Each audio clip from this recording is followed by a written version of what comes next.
このスライムは塩コショウで、やっぱりニンニク味がいいかな。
星と深淵。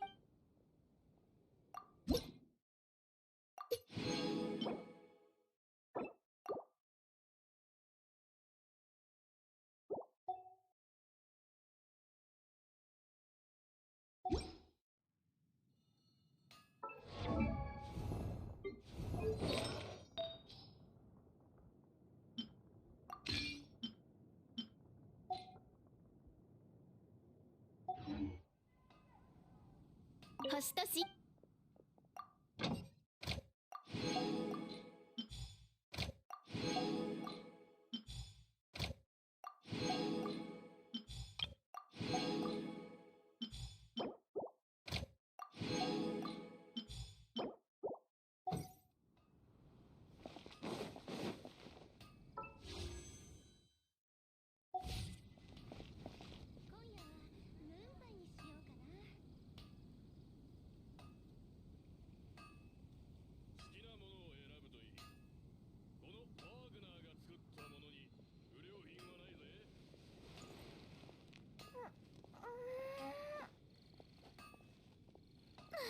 モンドへようこそ。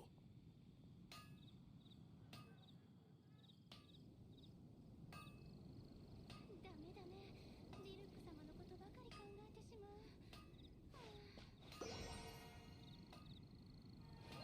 ものを選ぶといい。このワーグナーが作ったものに不良品はないぜ。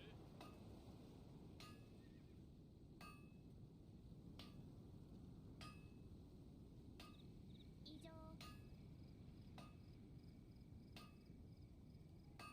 今夜はムーンパイにしようかな。好きな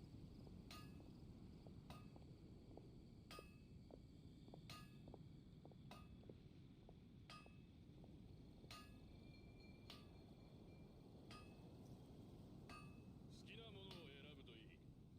このワーグナーが作ったものに不良品はないぜ。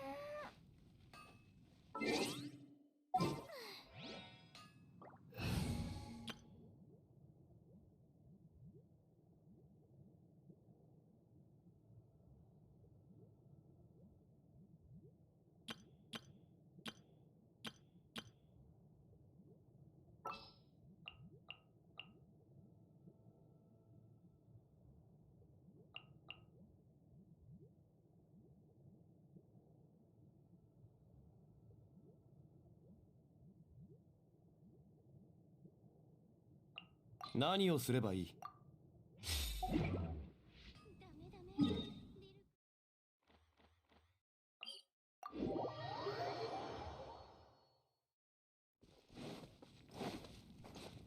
ル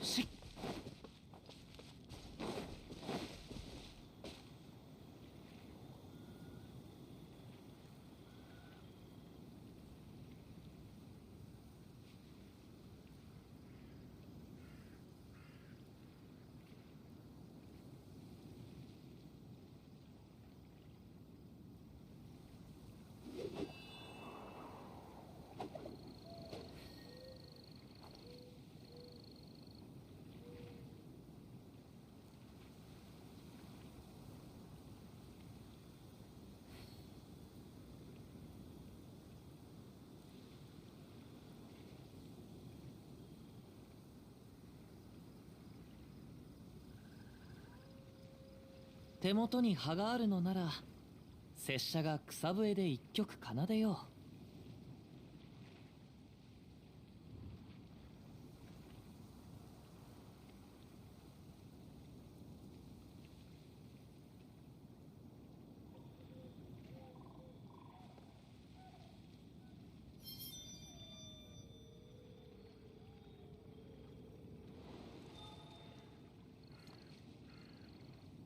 行こ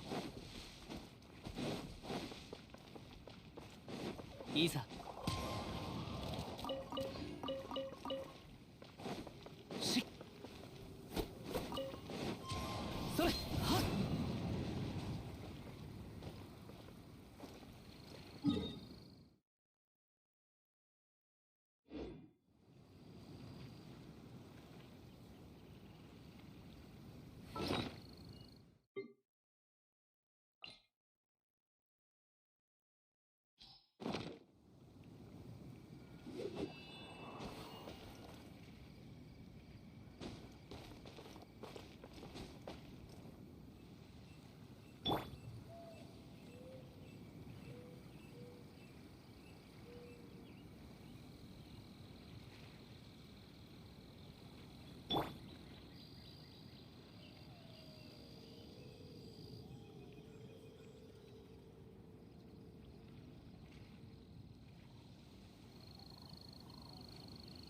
これほど美しき。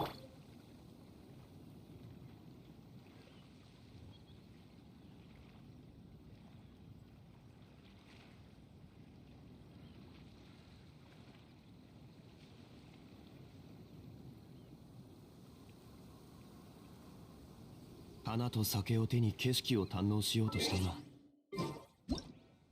あの頃とはもう違う。悠々とまた。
瑠璃袋という植物は湿っぽい環境を好むため、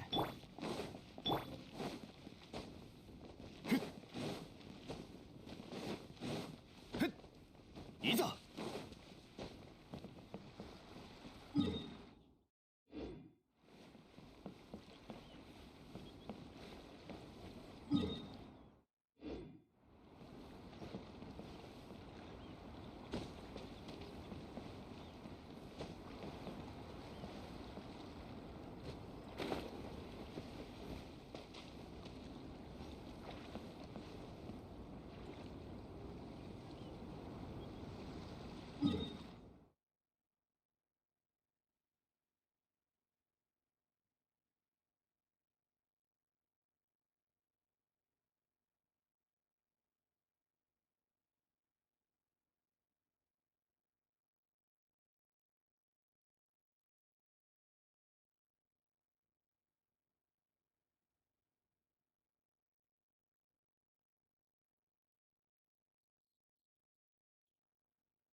花と酒を手に景色を堪能しようとしたが、あの頃とはもう違う。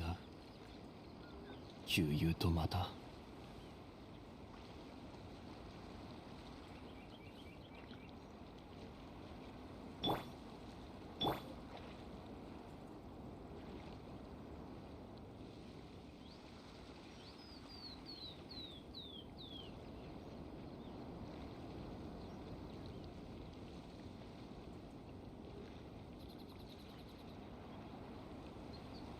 旅はいつか終わりよ。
瑠璃袋という植物は湿っぽい環境。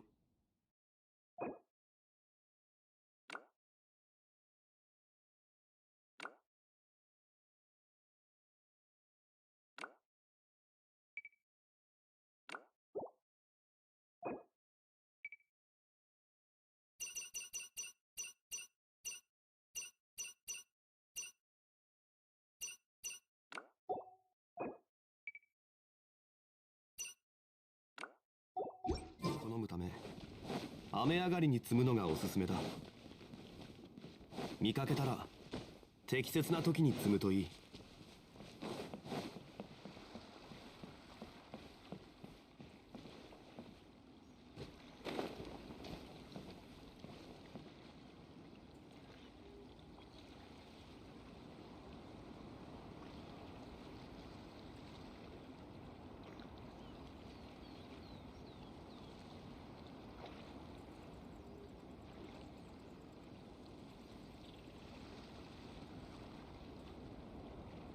花と酒を手に景色を堪能しようとしたが、あの頃とはもう違う。旧友とまた。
Guys, I think we cracked the code.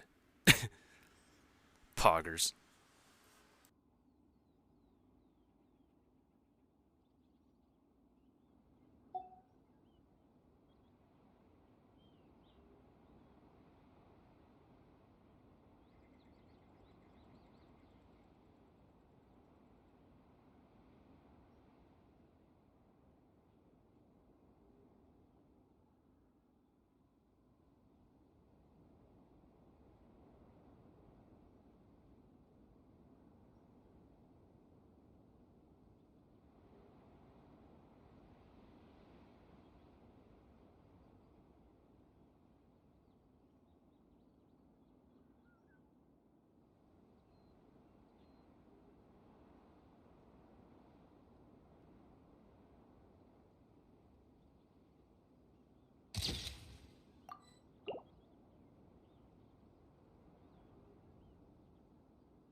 瑠璃袋という植物は湿っぽい環境を好むため、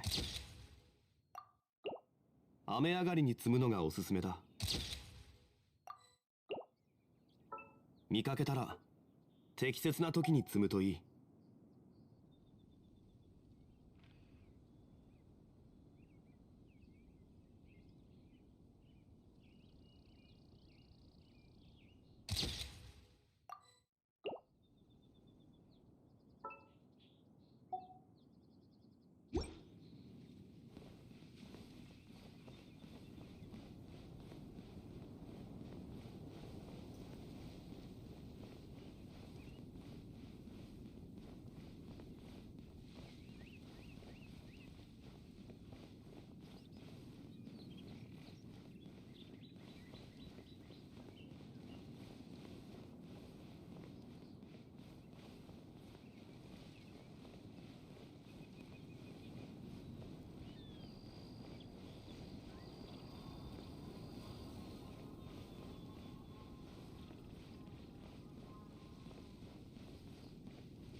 Holy crap, not gonna lie, this looks cool. This looks really cool, guys.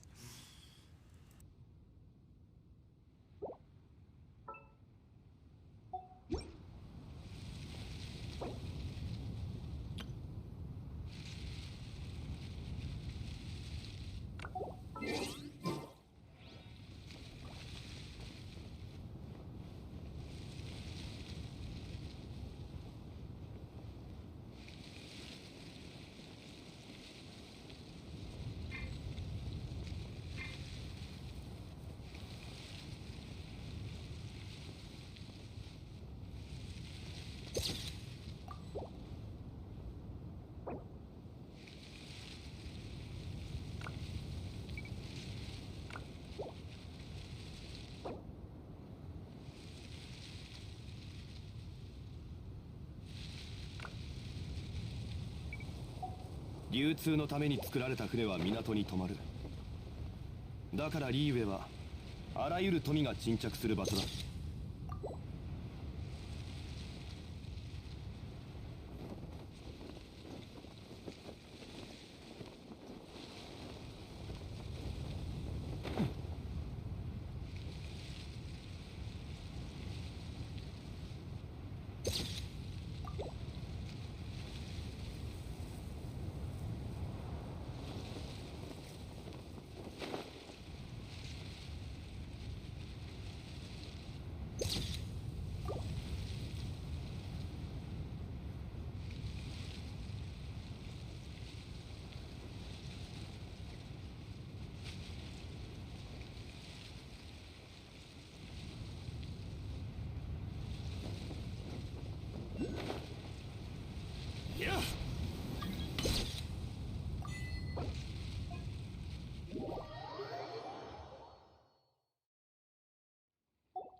それ。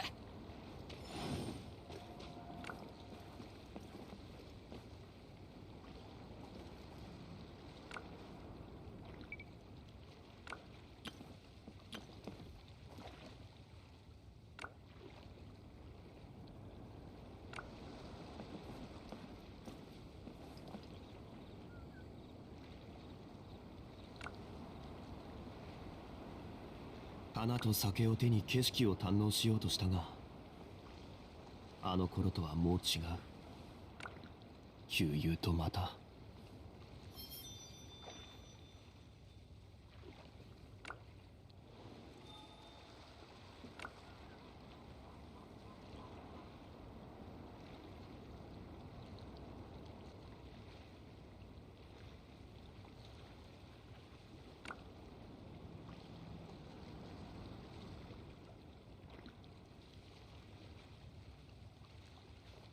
手元に葉があるのなら拙者が草笛で一曲奏でよう。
You're not gonna lie, this is cool.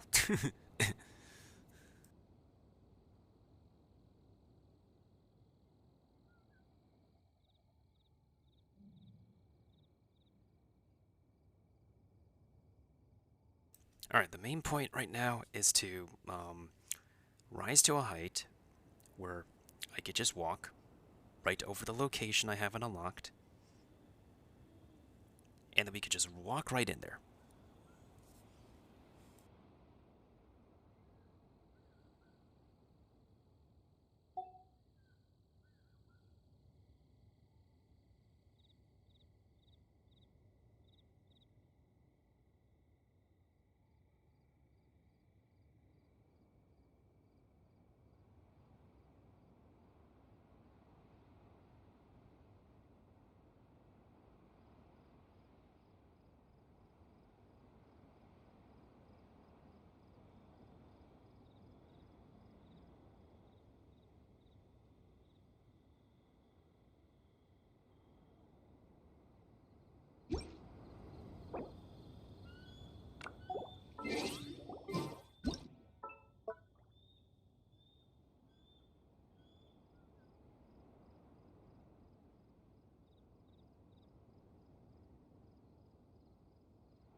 This is seriously amazing and mad trippy, but it's going to be patched though.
旅はいつか終わりを迎える。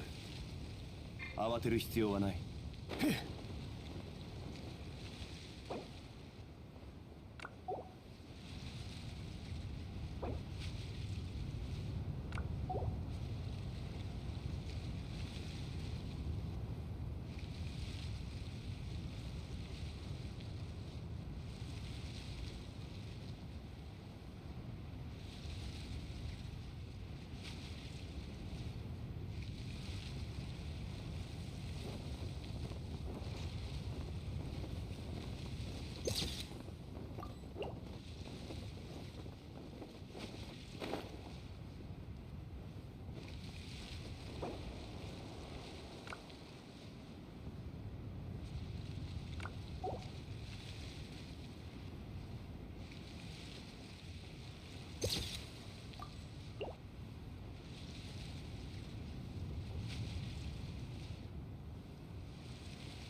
それ。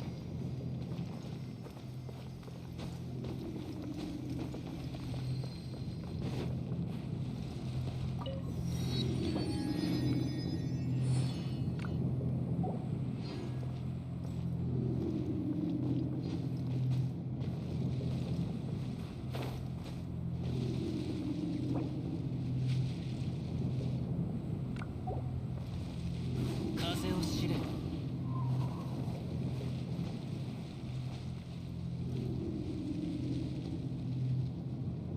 Oh god, I gotta do on my other accounts before it's too late.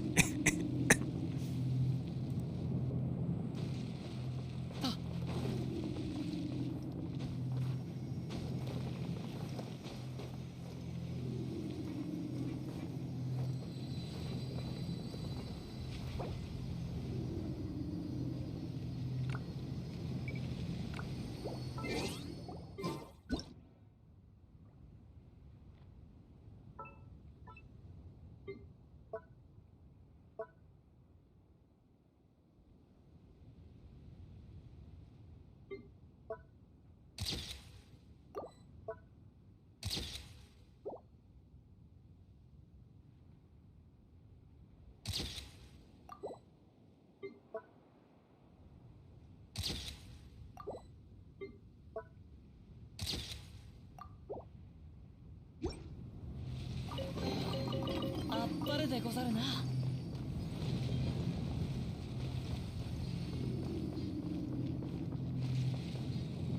はっ。それ。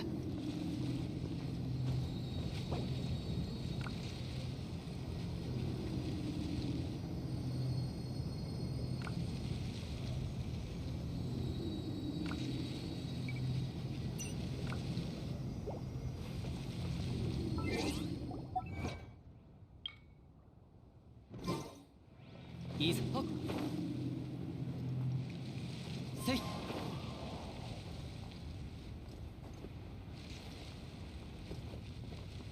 それ。はっ。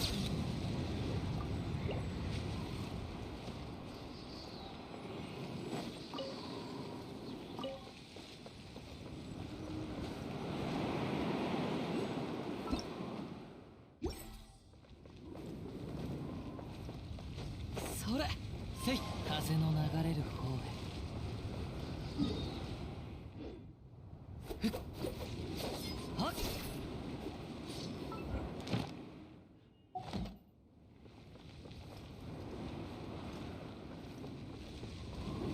それ。それ。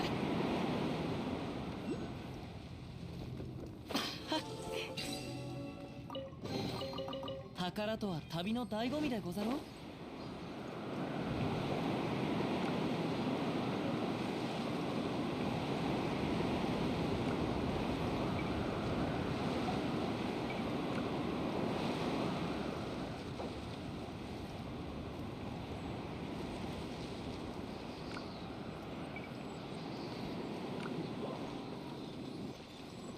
しっ。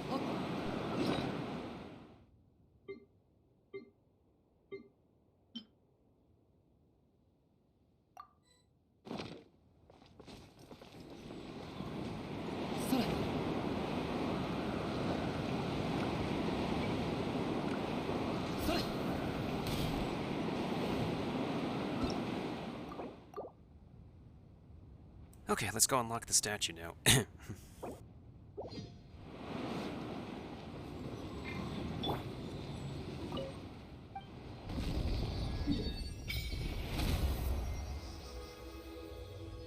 Holy guacamole!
風の赴くままに。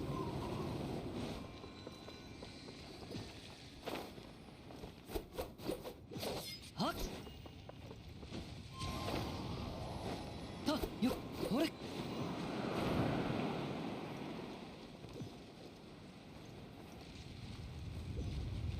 心配無用。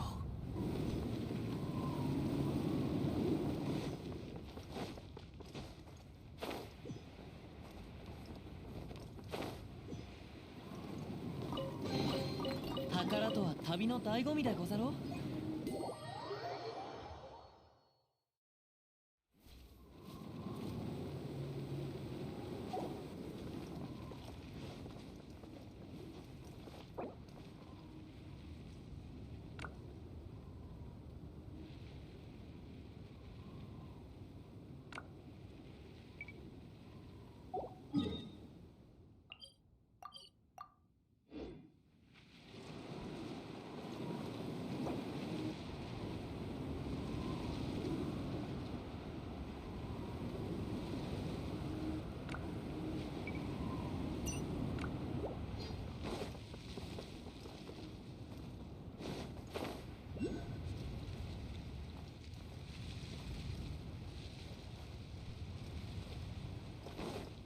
風の行く先を。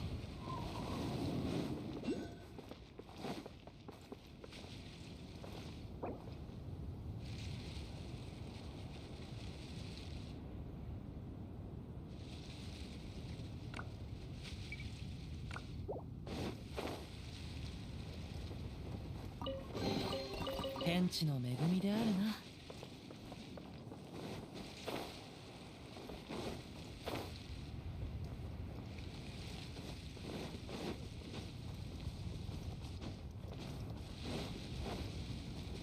行こう。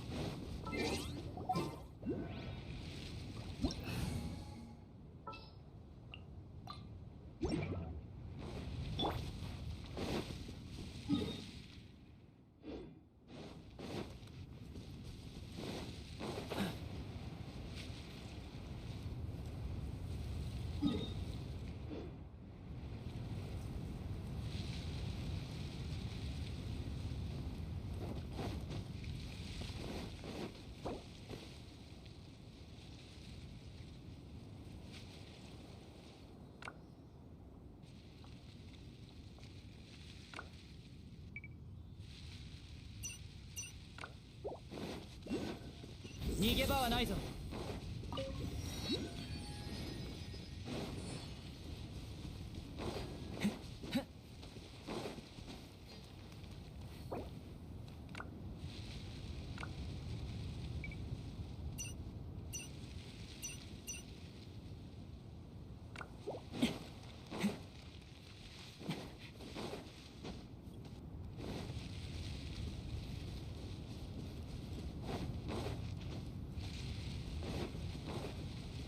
降伏しろ。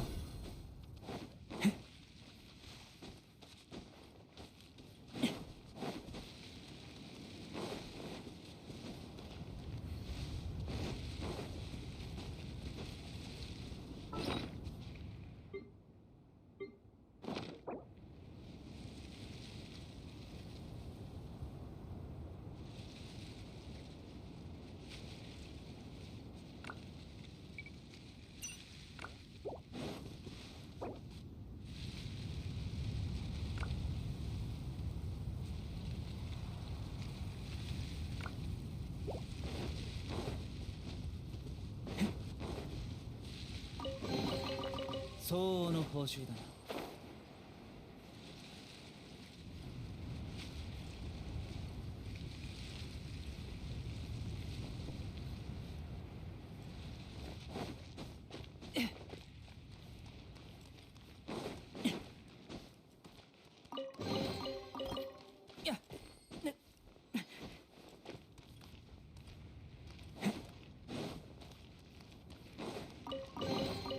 相応の報酬だな。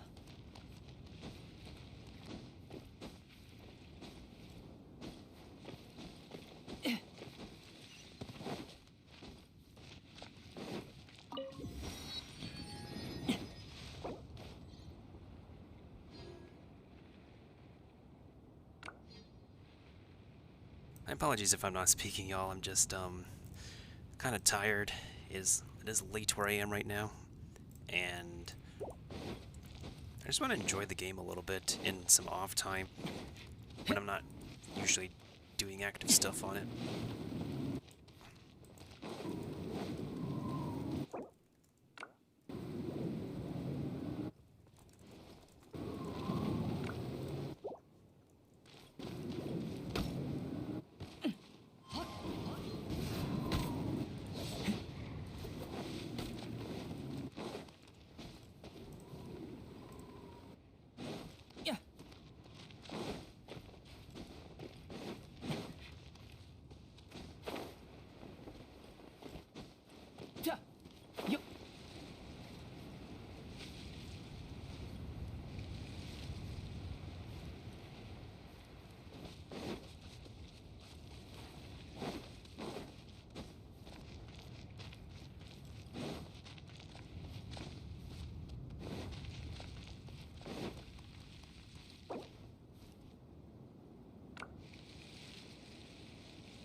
いざ天道万象。はっ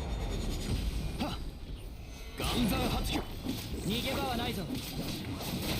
それ風の歌雲の行くごとよっよっそれはっやった大事なのはコツコツ積み重ねることだ。よっ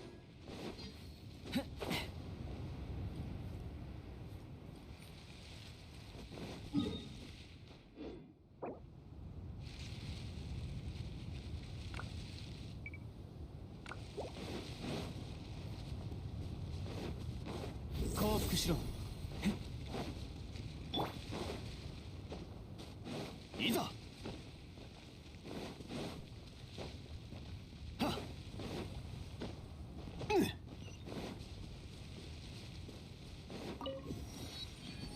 いざ。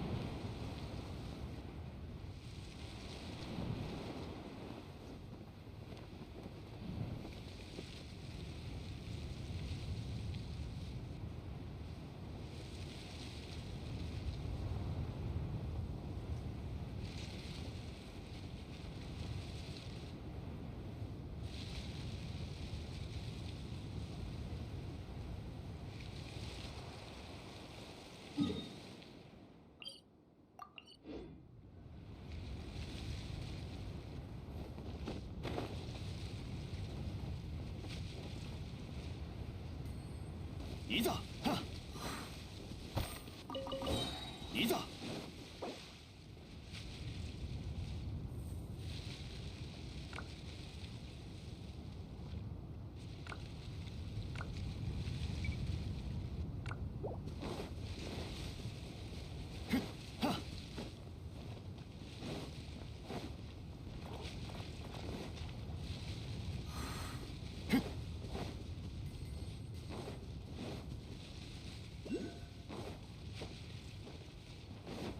いざ。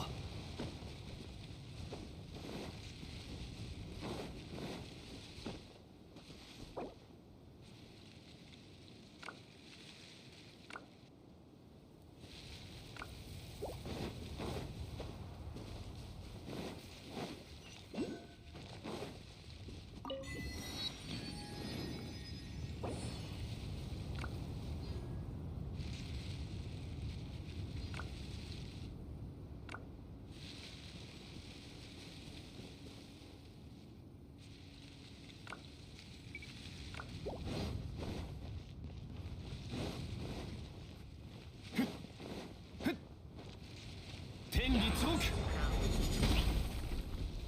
難攻不落。はっやっ逃げ場はないぞ。やっ勝利をしてやる。お前の罪を。かしんしんや審判の時だ。た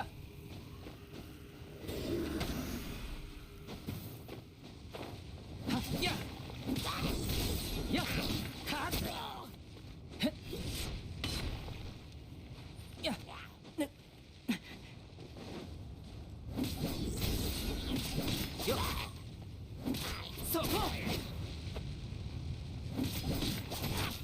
無意味な抵抗をそれじゃ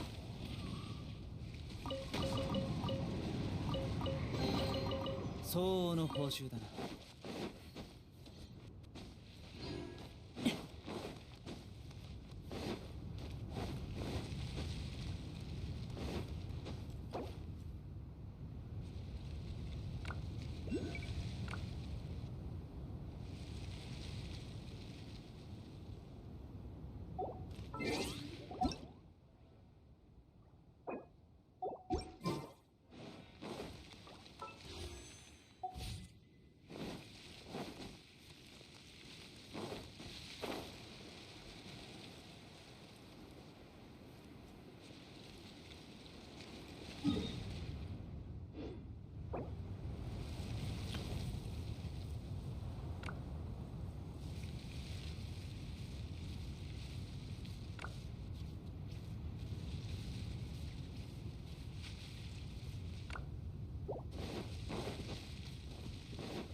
よっ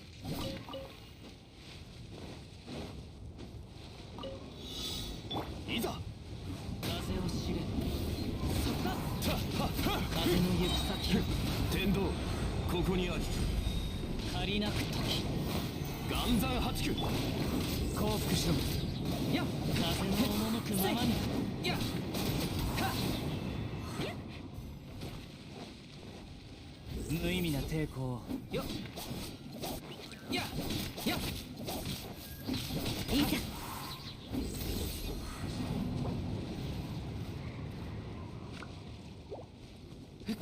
はっやっはっよっ弓で万象を粛清する。風の歌雲の行くごと大化を立つ。そう審判の時だ。大化を立つ。やはっせい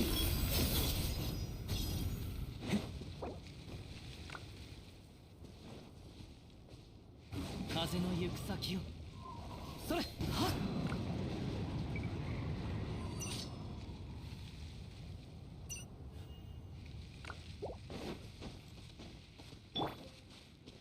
新天道地。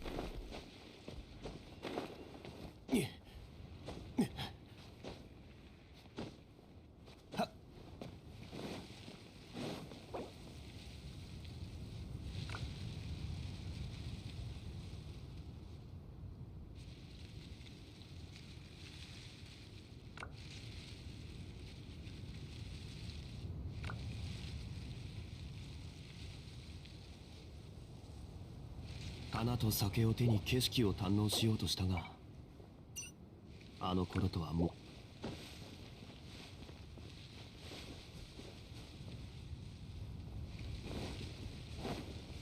天道万象、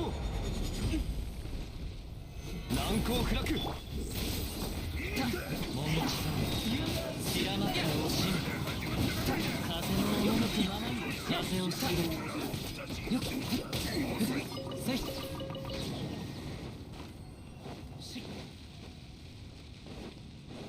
逃げ場はないぞ。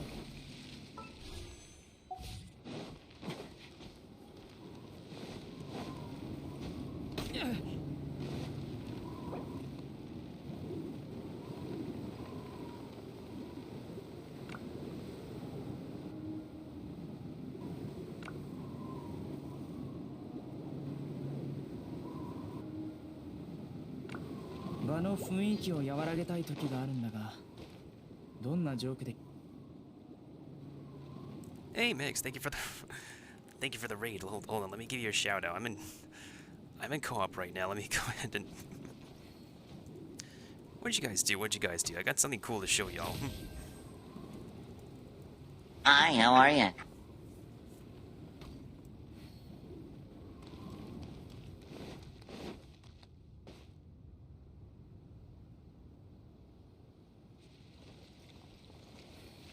Isa.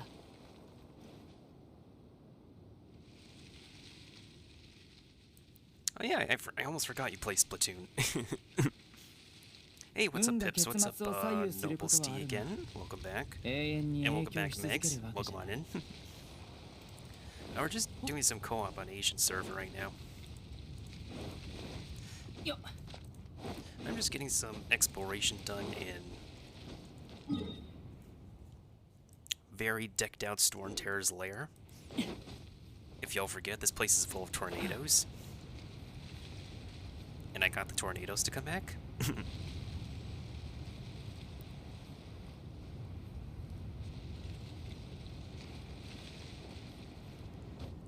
But let me show you guys a really cool trick I just figured out on how to get to this point. Once my buddy here finishes helping me.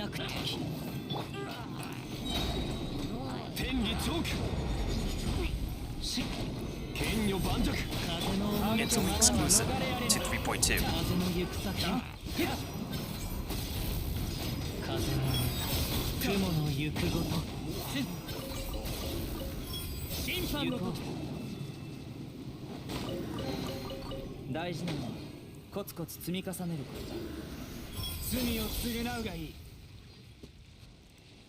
No, it's all good, Noble. It's all good.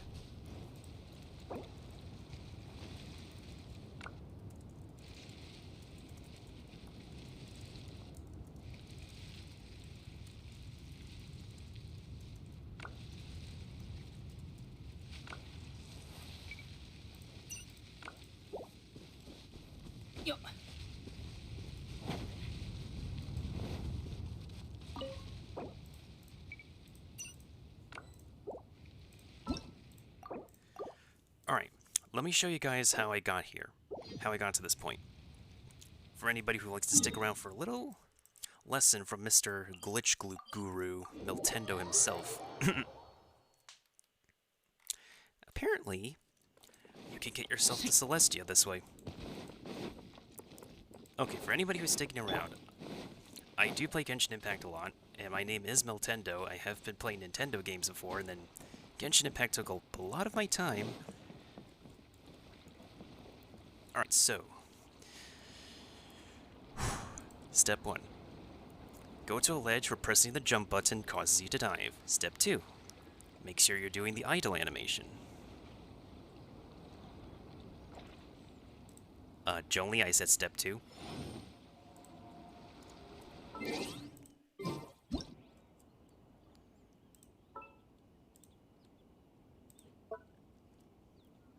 Step 3 was, as you're doing the idle animation, wait for it to finish in photo mode, then pose. Then once you're finished posing, go into standby mode, exit photo mode, and walk forward.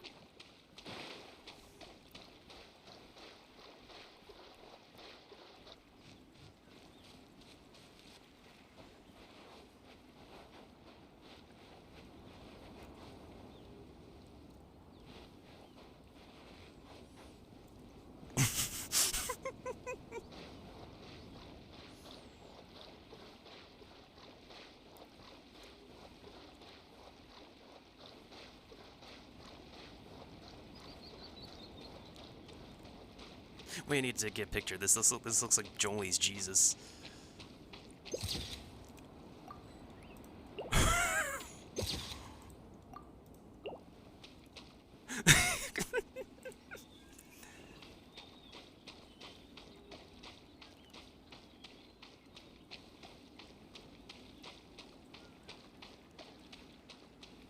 Okay, so basically what happened was I glitched myself, so that way I could be able to walk like this, and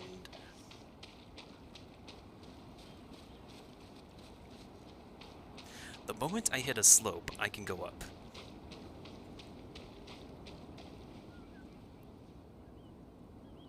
And I believe I could still go up if I hit another slope. Fingers crossed?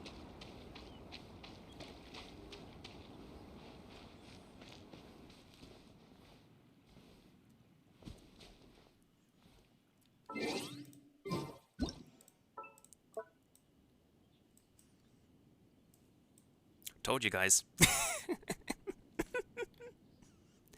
How are you doing, Pips? And how are you doing, Nobles T? How are you both doing?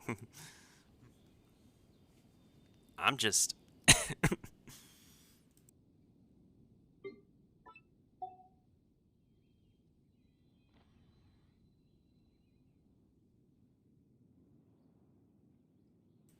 I'm just relishing my moment to Celestia.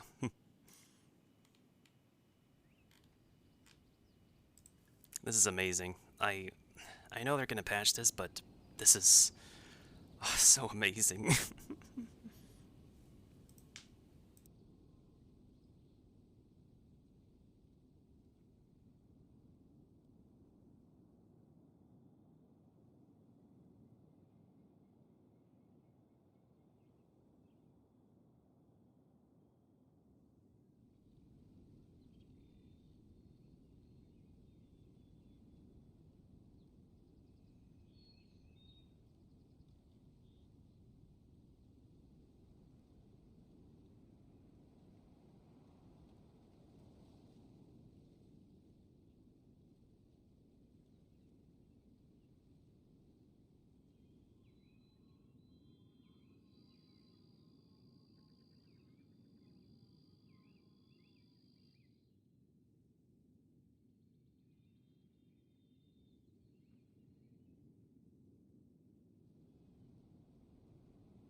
Ah, this is amazing. I am so glad we were able to pull this off.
Yeah, if anybody has any questions on Genshin, I am more than happy to answer them.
Honestly, this is just...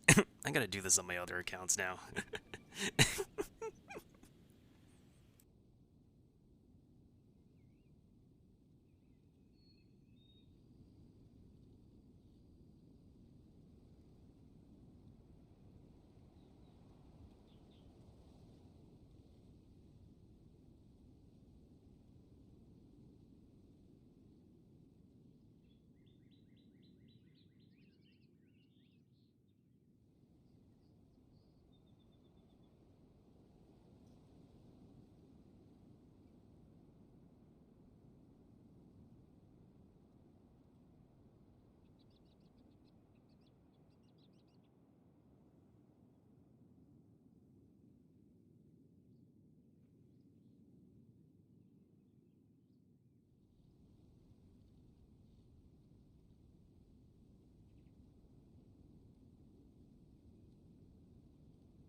'But I hope we're doing well. I hope everybody's doing well. I'll be taking a break pretty soon. I just want to play a little bit of Genshin before the maintenance, so we'll see what happens.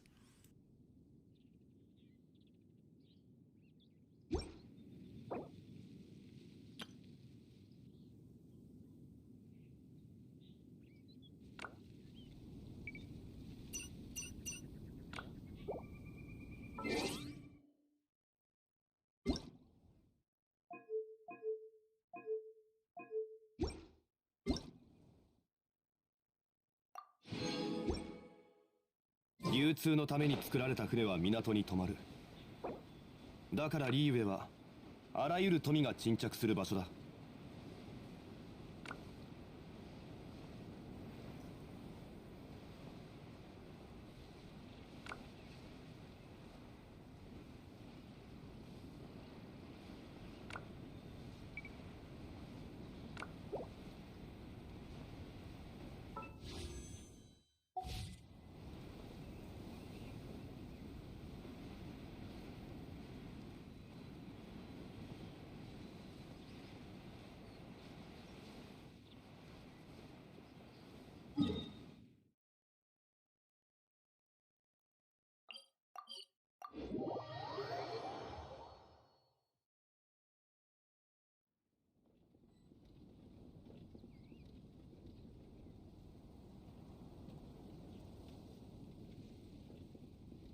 花と酒を手に景色を堪能しようとしたが、あの頃とはもう違う。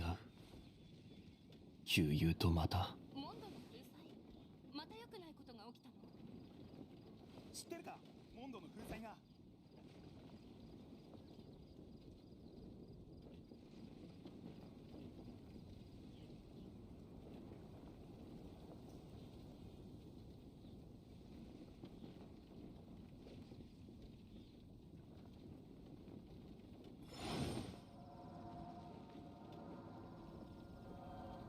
知ってるか、モンドの封鎖が。モンドの封鎖、また良くないことが起きたの？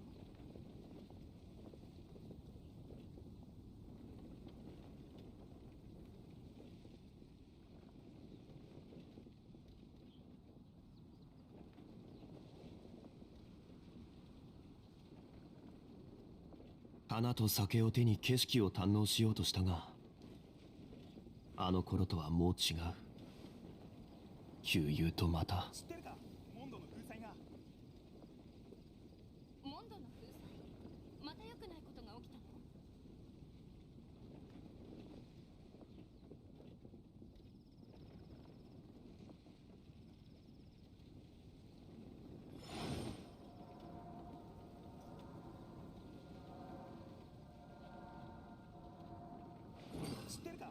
土の封鎖が。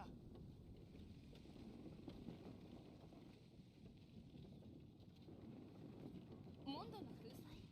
また良くないことが起きたの？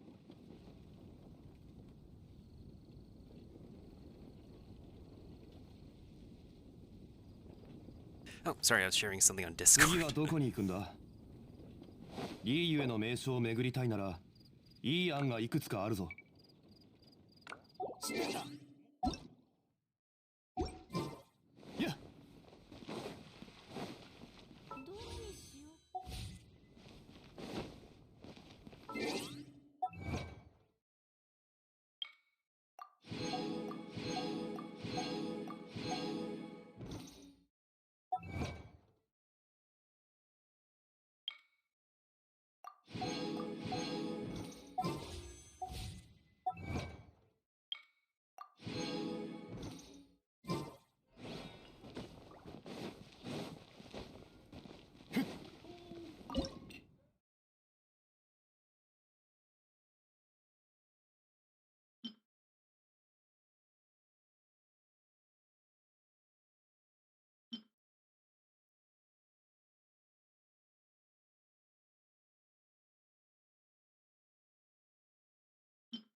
今日のおすすめは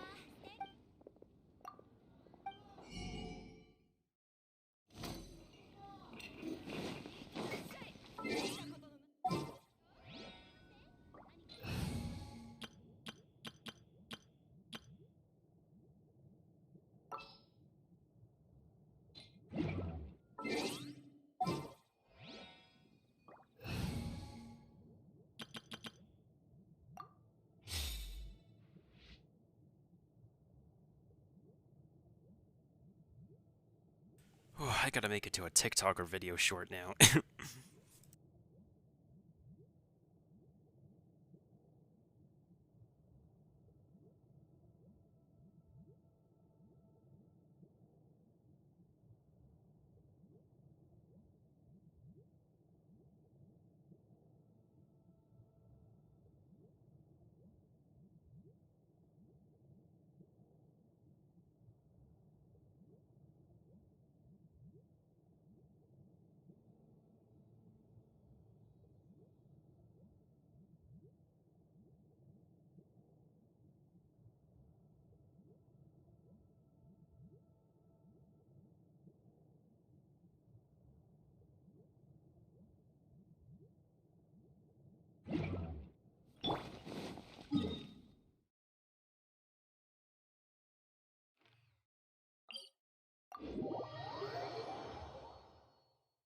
Well, time to log into my other accounts to try this out. Oh, I could do this with Kaya, now that I think about it. Oh, but my stamina is going to be so low. That's a problem.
逃げ場はないぞ。はっはっふん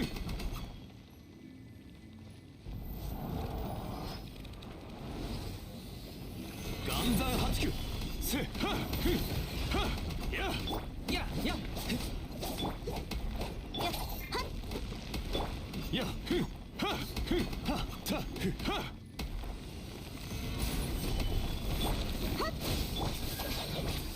無意味な抵抗。はい発動。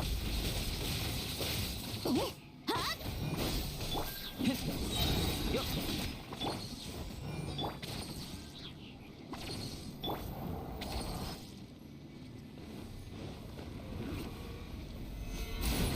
天道万象すきやはっ甘いせっふんすきやりやふんしっかり立ってな。さ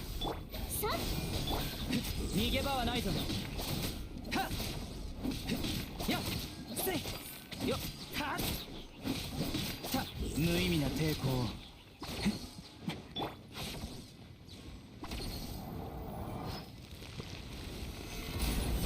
はっふんふんすきやりふんいざはっすきやり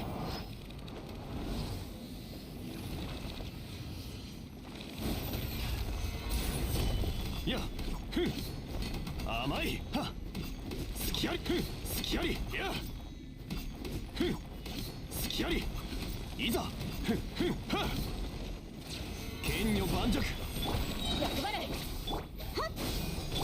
降伏しろ。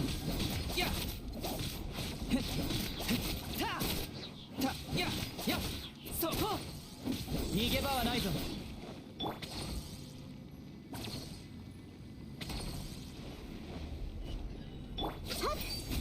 おとなしくしな渚のリン。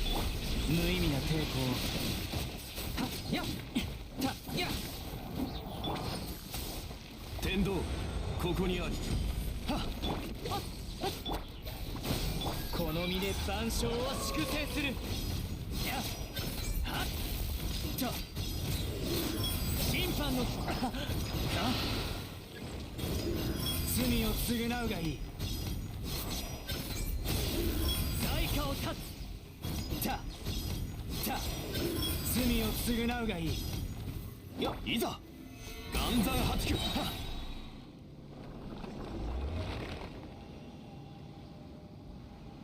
Apparently Saito's ult attacks hit like a claymore. That's fantastic.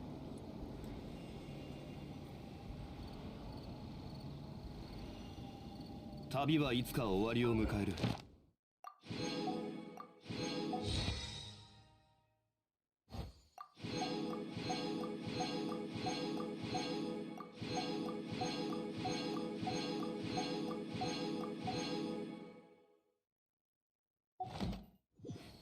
慌てる必要はない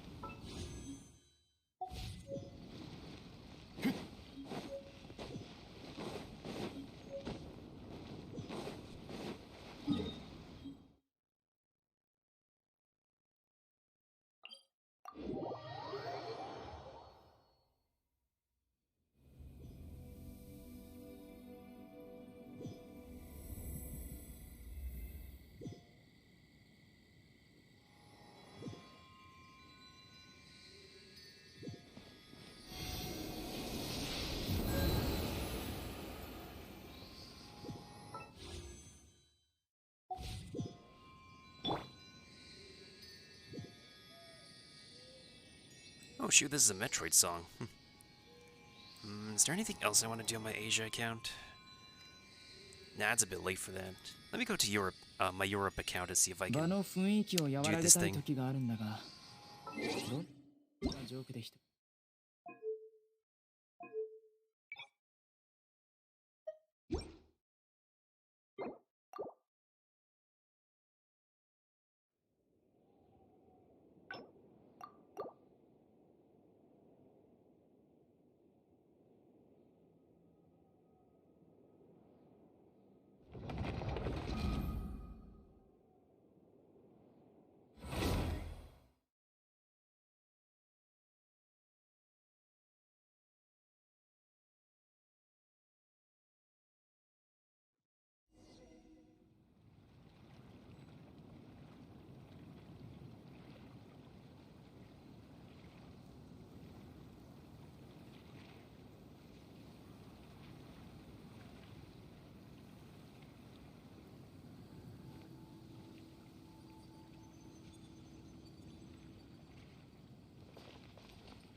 Transfers of supplies must be reported.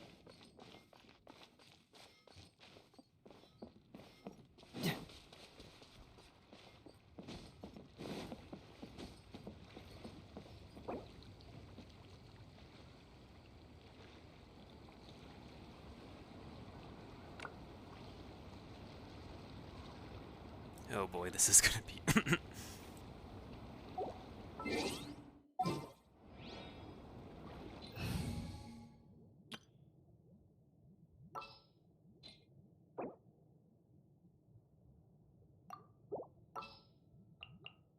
Leave it to me.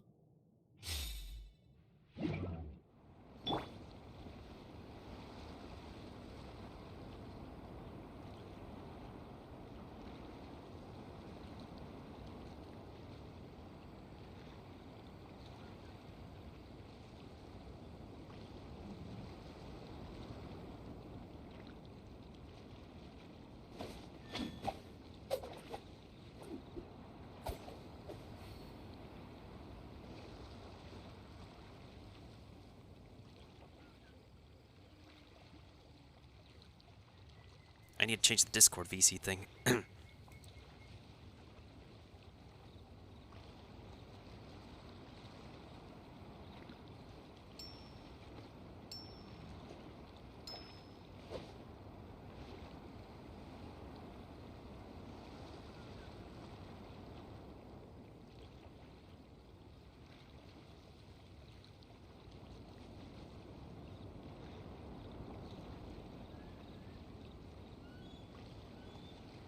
Come on, let's get moving. We're not frozen in place after all.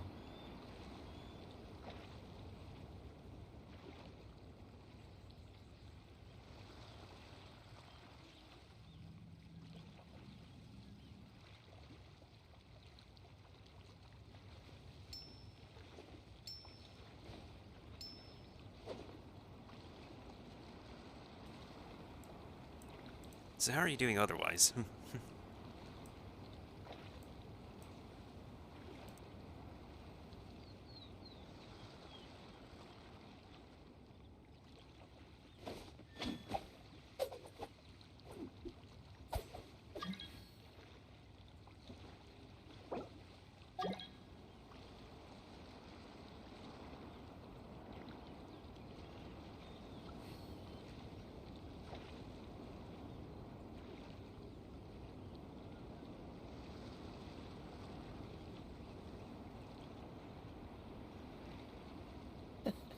Okay, there we Seems go. all the other knights already Makes have sense, their makes hands sense. full. Wait, can you speak again? I just want to make sure your volume is right on my end.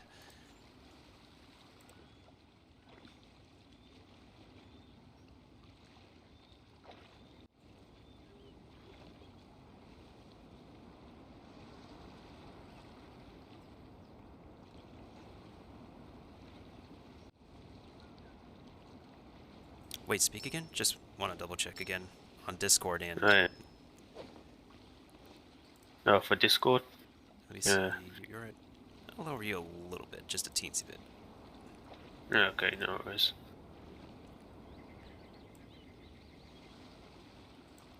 Okay, so the whole thing with being able to, like you letting me push me, apparently the photo thing has also been a thing in the earlier versions of Genshin. Only this time, previously people were able to phase through stuff. Like when people did the glitch before, like the rock we have in front of me, I could be able to walk through that if I glitched in the early days. But the way the glitch works now is that if there's a surface, you collide with it. But if the surface is at an angle, we can go to Celestia. Damn. Yeah, that's what I just did with my Asia account like a few minutes ago. The main issue is now is that I don't have much stamina, so I don't know if... This is the surefire way to reach Storm Terror. But the stamina is still a concern, even with double Animo and Amber.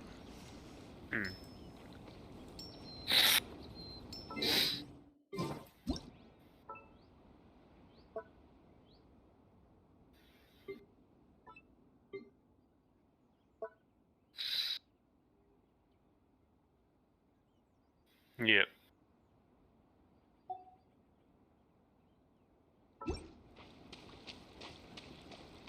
Oh damn.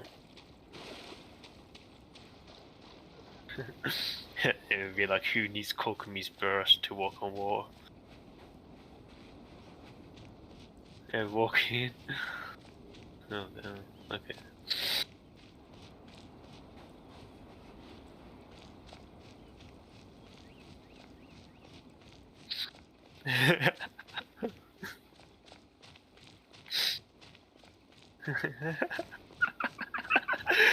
Damn.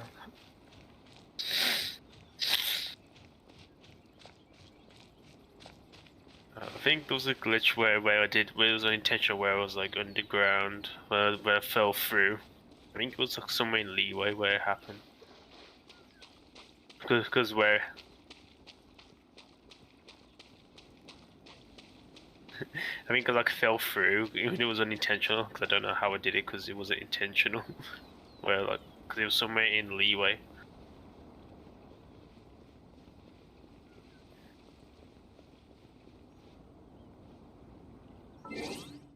Oh, you go up higher. Oh. So you try to get to Storm Terror or to Celestia? Storm Terror before this is fixed. Yeah.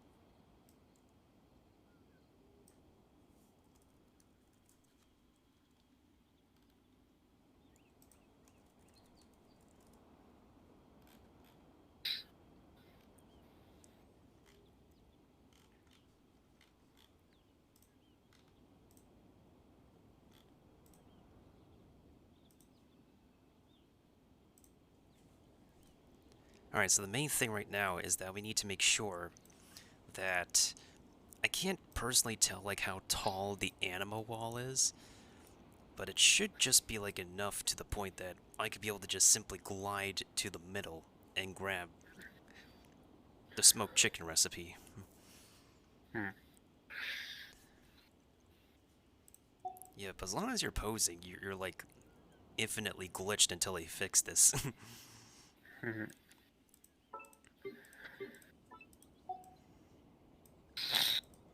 And I just went with a tall character because tall male characters take big steps apparently the best.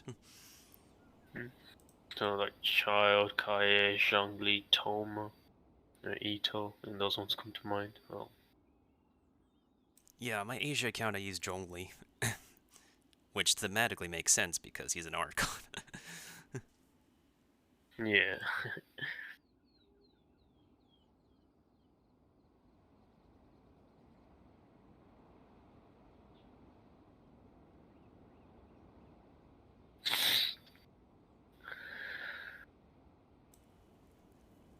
Have you been feeling alright? Is the season where your nose is acting funny? Yep. You able to get like medication for that? Yeah, well, yeah.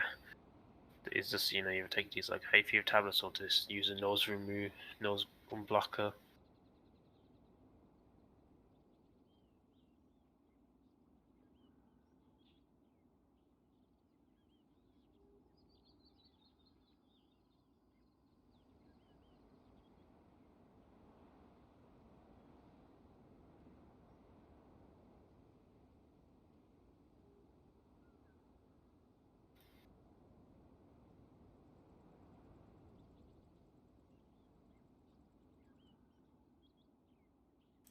Well, and now we wait.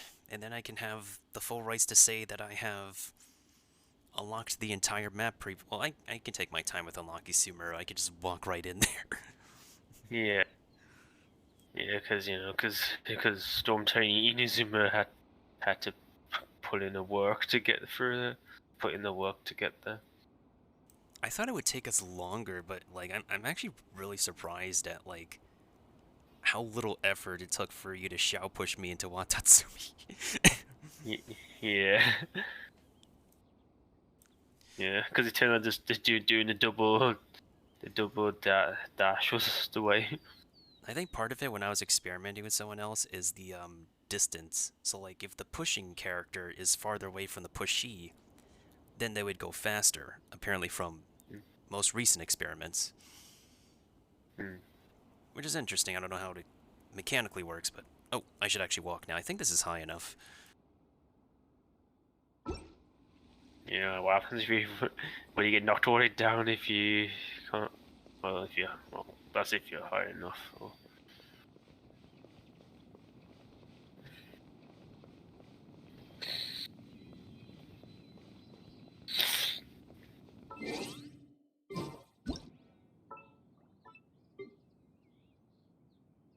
I mean, the only way I'd get knocked down is if my character is doing idle again. But here's one thing I do want to illustrate that Genshin really needs to do is, look at this. This is essentially a free-range photo mode. Yeah. Like, if you hide the character, this looks amazing. Yeah, you can have a nice look of the view. Like, come on, Hoyo. Yeah. Yeah, or you could just do things. Yeah, or do things better for then people stop leaking your shit. Because since they're constantly going down hunting leakers, but it's never gonna end. Yeah, it's never going to end no matter what people do. White people defending Hoyo or just whatnot. Yeah. Hoyo doing anything themselves. Yeah, because yeah, because even if say you did stop the leakers, it's still could live with it. It's such a dud, and we'll just deal with it. True. Because of many cause leaks, normally banner leaks and character leaks really is normally what I look at, and obviously because also make sure to know if people are okay with it before I disclose any further.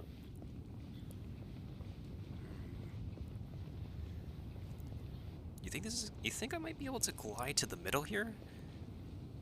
Even with like my limited stamina? I could just idle and cancel this entire thing, and we'd be gliding. You've gone over the barrier, so you should be safe because you've gone over. Yeah, I don't mind like going directly to the center the old-fashioned way. Such a slacker.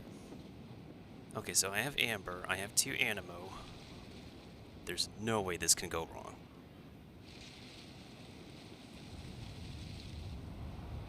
Even if I fall, okay. Catch the wind. What is this dark cloud filter? This is... Is it because nighttime or is it because of how far you are?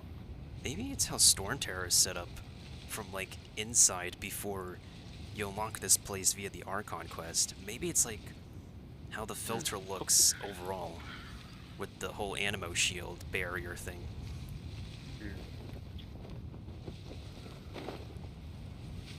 Oh shoot, I'm almost there. Can I make it? Holy, but... We did it. Another success.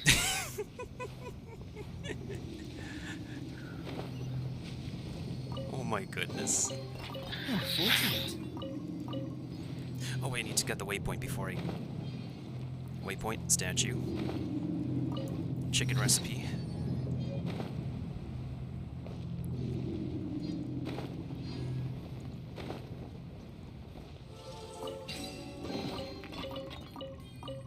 What's the hurry?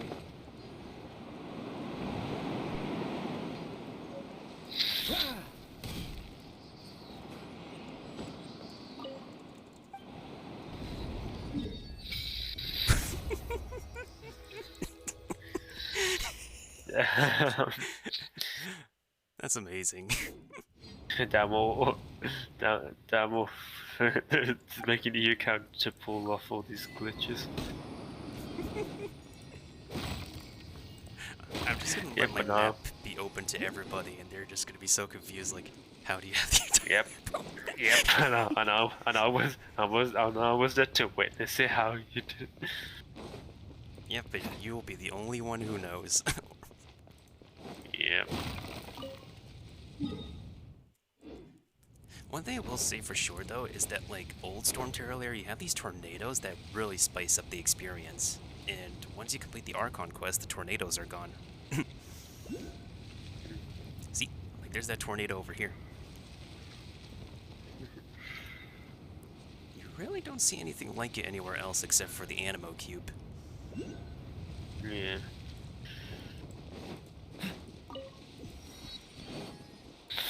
Alright, time to get these waypoints before I forget. What's the hurry? Thankfully, if I have a ley line here, I could just do it.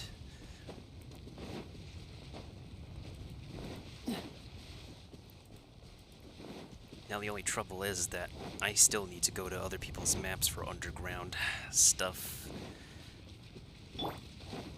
Particularly since Hazo here needs the serpent. But it's no biggie. I can work on Sayu in the meantime. Oh, speaking of which. Because you can't access the underground at your current level.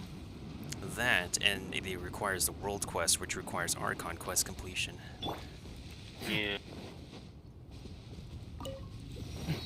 Yeah, yeah. Because I remember when it first dropped because of with the Arc Quest. For me it was kind of pain because I had to progress from it for it to actually to do it because I had to do like the quest to be able to access the underground. Well, and then because when I was up to date with everything, and then had to to unlock the different areas before I could even start the Archon Quest. Yeah, because for me it was kind of like a pain because I was excited for it, but then it was worth it. It was worth it in the end. Makes sense. Yeah. Oh, I just want to double check real quick. Are you pulling for Scara? Animo Scara? Mostly probably Farazan, but I'm kind of in a 50-50 close to Pity. I mean, if I get him, it'll be fine because it's more so I don't mind than want. Okay, yeah, because once I get like more spots unlocked, I can like let you use my map for his resources. I think we're gonna need those hand guards too, anyways. Yeah. There's too many things needing your hand guards. Yeah, not gonna. Yeah. Because I already farmed the hell. Because I remember one friend was like, my teacher was on farm the hell out of those hand guards during the start of when Inazuma came out. Yeah, I think like the Nobushi are a really famous example of like not being able to drop what you need every time. I think like enemies have been programmed like that before, but it's not to the extent of the Nobushi, apparently. Yeah, I remember that they also like reduced the weight so Venti could group them up. Oh, shoot. Which was kind of big because that'd be only because if there's a bunch of Nobushis, that's the only time I'd ever use Shao with Venti. Because if Venti sucks me and don't get, and then can like group them up and don't get lifted, that's the only good time when they can use Shao with it. Because I've always had the strong opinion that Venti is not good with Shao. But it's kind of more so depends on the enemies. Yeah, true. He's pretty good on the mobs of small enemies, and yeah, it's not to say he's not good against large enemies. It's just that they need to be like not moving, staying in one spot, which is better off for boss fights than mobile large enemies. Yep, which is why Kazuha is normally good for that kind of role and that because like Venti isn't like useless. He's just like because there's group mobs because in the early floors in the base, enemies are like all scattered apart. And Venti literally solves that problem. True. Yeah, because it's pretty evil. This and today's dailies are easy. Yep, because this coming from a Kazuha fanboy. That makes sense. I have Kazuha on my, whatchamacallit, on my Asia account too. Yeah. Do you think I should actually go for the beginner's wish? Just for the lulz or something? Yeah, you could do that. Alright, this is... You know what's really still interesting is that the list of items hasn't been updated for this thing in a hot minute. Yeah, it has updated where you could get to Inari, I guess, because... Not only that, the 4-star characters are still the same. That's Oh, sad. yeah. I guess because, you know, resources from far regions, even though if that is some of the leeway ones or something like that, for Diona or Rosaria or Yanfei. Oh, it's a razor. Alright, not too shabby. I get one DPS character. Yeah, because I think he was like one of the favorable ones during the start of the game because of, like, if you didn't have a 5-star. Yeah, Razor's been, like, good for the get-go to begin with. It's just that with the ever-changing meta, he's just in a weird spot of, like, not being good before and then being good again. Yeah, I guess yeah, like Chi-Chi's quite good early on because of the heals and for the crazy heals, even though it's... Yeah, because when more characters come, the meta can shift, just like how Diluc was good at the start. But then, you know, gets overshadowed by other pyro characters that came out. It does make me wonder if, like, how Dehya is gonna be, because, like, she's gonna be the next pyro claymore that's a contender to alongside Diluc. Yeah. And Xingyan, but Xingyan is her own category in a way. Yeah. Yeah, because is she gonna be so say Dendro? Because if it's gonna be Dendro, then the only thing that is probably is like burning damage isn't good, or she can be put into using Burgeon. Because the only really good character for Burgeon at the moment is Toma, which you know, which has really gave him a niche in that. Yeah, Dendro with Pyro's in a very interesting position. Yeah, because I always wondered, was it intentional because of Pyro had already been good with, you know, because of Melt and Vaporize being good. Because for Overload, I mean, Overload's only really good if you use like a ranged character like Yanfei, Yoimiya, or possibly Klee.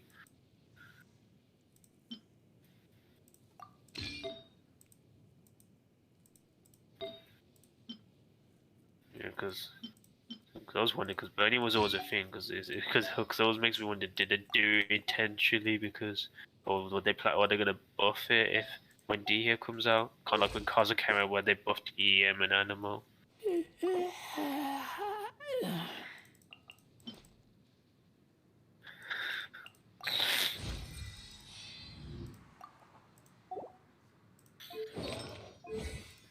I wonder if tomorrow or later on this week if we're gonna get a drip marketing or what the next characters are.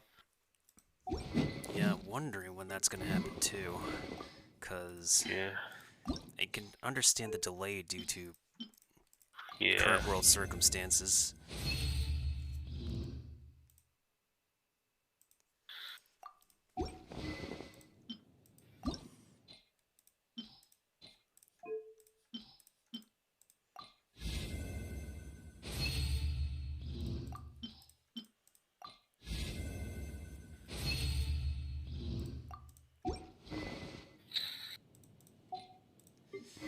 Okay, how are we doing on the sword department? Oh, right. Basically, Albedo's starter sword. Yeah. And then if you look into it, yeah, because you'd only really use Arbitrary for Neighbor to get his event weapon. Yeah, otherwise it's like this or the Harbinger of Dawn. Yeah. Oh yeah. Meanwhile, it's also Bennett's aesthetic sword during a cutscene he was in. Yeah. I always get fascinated with different weapons based on characters' aesthetics. Oh, I know, it was quite fascinating. Because like Aito's best aesthetic ones, from what I've seen, is either the Animo Kaguchi or like Sax Sword. True, true. Yeah, I think because Sax Sword looks really good, especially when you like level it up. I didn't miss anything, did I? No, I didn't miss anything.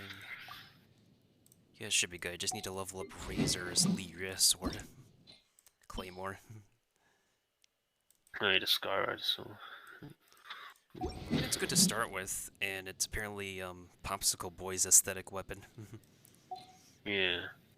I remember when Snow 2 came out, most people thought it'd be good for Chongyun, but until they didn't realize that it has physical. Yeah, that's more like Eula's best free-to-play weapon, or like best free-to-play physical DPS weapon in general. Yeah. Yeah. Because either that or I know there's like the prototype arcade, which is like good free to play for any Claymore users.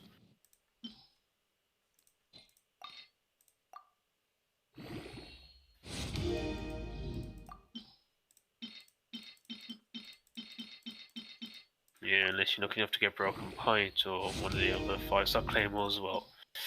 Even though people may say Red Horns don't fresher, but it's only really good at Ito Noel. Well, I know it has the crit blade, but the passive.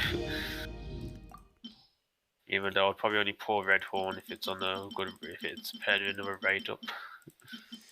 Because it's kind of rare that like you pour on weapon banners. Because I put Staff of Homer on the Elegy one. You would have to swipe to get the Homer before it went. Because after I lost the Epitomized Path twice. Whereas for the J Cutter and the Key of Garja, you need us with sword. I mean, I had no worries because I already saved a lot and I was able to go deep in even if I lost Epitomized Path. Which just thank God they added that system. Because before they did that, it was like if you remember Tecto's struggle with getting Staff of Homer. I'll watch your back. Yeah, makes sense, makes sense. I think in general, like, the banners for next patch are pretty cracked and mostly amazing in general for the stuff that's coming up. Yeah. Even though Swipe Out I probably don't see that good because of it being niche. Because the Catalyst and the Claymore of it. Yep. And yeah, and it's kind of a struggle situation because Goron, Farazan, like Goro would be good, like say if you want to, like say if you put an eagle, like if you want to put on Eater's body, keep getting Farazan and not many Goros, or and like vice versa, like if you're pulling on Scaramouches and then you keep getting Goros. Yeah, it seems like in the latest banner, the way I would see it is if they work as a team, like one of those element-specific characters that don't fit the 5-star has to be like a battery or something, and then Yanfei would have to play healer with the Tank Fei build. Yeah. Yeah, I should try and see how the Tank Fei build is. Well, even though, because there's only like 2 Emblem and 2 Tenacity they would use for that. Then, you need at least 2 Tenacity for sure. Yeah. Because I think I'm on my Yanfei level 90 because Yanfei is one of the 4-star defense alpha because I even triple crowned. That's fair. Ooh, this wall is still solid. Okay. Right. Oh, now I have a reason to farm the Electro Cube. That makes sense. I have a reason. Yeah, I would rather build him over Lisa anyways. Oh. Yeah. Oh, I gotta do more boss battles then. Let's go to Electro. I think Razor, I think for the Electro Cube, it's only Razor and Lisa that need to, like, fully ascend for the Electro Cube. Because I've already done it for Fisher and Vader. Yeah, makes sense, makes sense. Yeah, because normally during dead patches, just like get different characters fully ascended. Because I know, because for Electro, yeah, no, sorry. Oh, what about Electric? Electro, that, because most of them, I think the only, well, I think Ching Sun is the only Electro missing. I think the ones that don't need to level up is Dory, Razor, and Lisa. I see, I see. Oh, could you come into my world now, since, like, while you're here? Yeah, sure. After I do this ley line. Alright, take your time. Trying to decide how we gotta spend the resin too. I think I'm probably just gonna do bosses again. It feels like, even at this world level, they have, like, the best drops for anything right now. Of course, there's also the ley lines, but I did an okay amount of them starting out before AR16.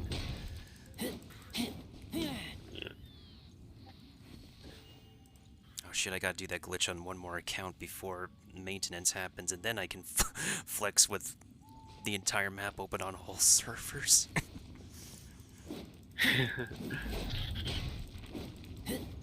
Although, got to a point in the Adventurer's Handbook, I can't continue it because I need to unlock Andreas, which, of course, requires Archon questing. Yeah, no, if only there was a skip button. Because I know it's probably going to be painful for you since you're doing it like kind of like you got like 5 accounts. And how many of the accounts have you progressed in Archon Quest? Just 2, my second one and my main. But, like, not as far as everybody right now due to inconsistent internet. Ah, gotcha. Yeah.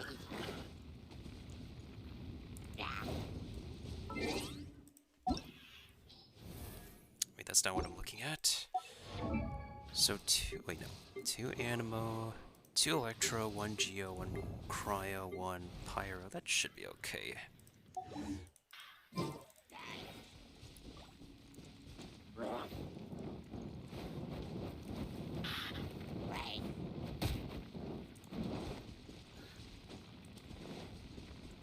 I'm just trying my best to stay alive, just in case if you come in and this friendship event still works, to double the points. Okay, I'm gonna join you now. Yeah, because some random events, they disappear when you enter co-op. Sometimes they persist. Oh, this one still stays. Okay, interesting. This is one of those ones that still stays. I guess.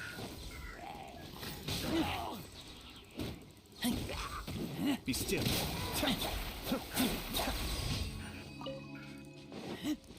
Okay, let's make our way to the cube. I still remember the first time I run into this thing in the wild for the first time, like, what the frick is that thing? That was literally my reaction. BRB. Oh, okay. I'll just go to the boss in the meantime.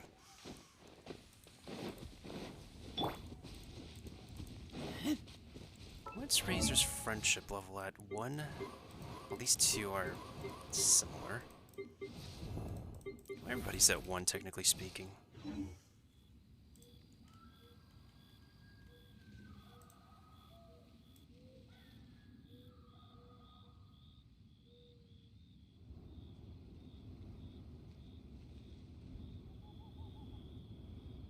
I keep watch. You leave, you call me.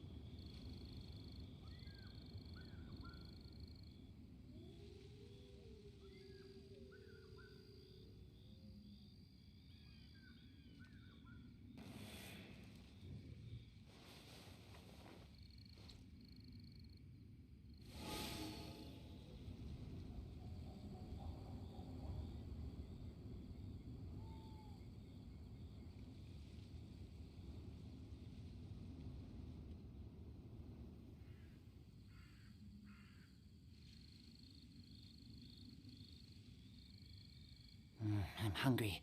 Let's hunt.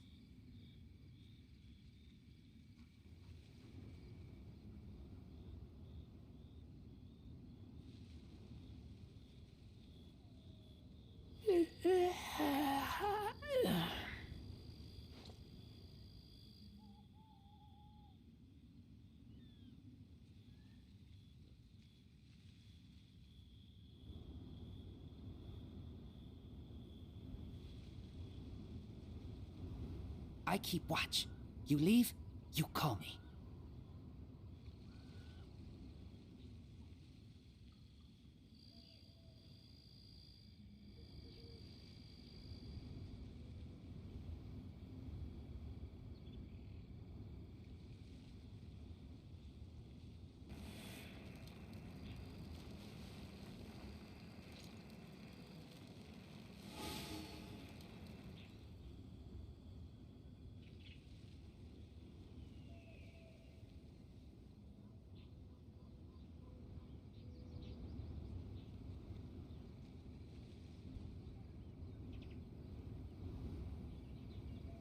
I'm hungry. Let's hunt.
I keep watch.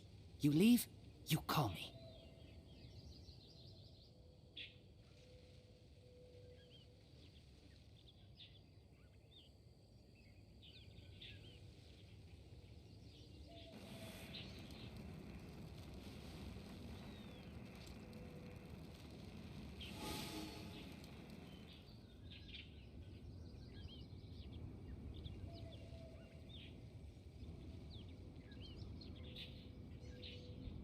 Well, in the meantime, I think I'm gonna go ahead and hydrate real quick, so stick around.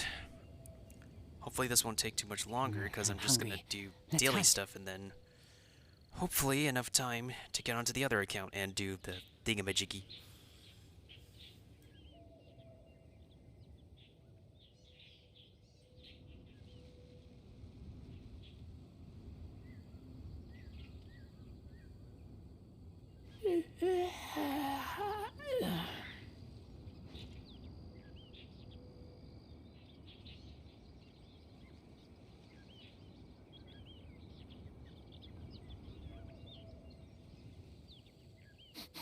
I smell rabbit.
I'm hungry. Let's hunt.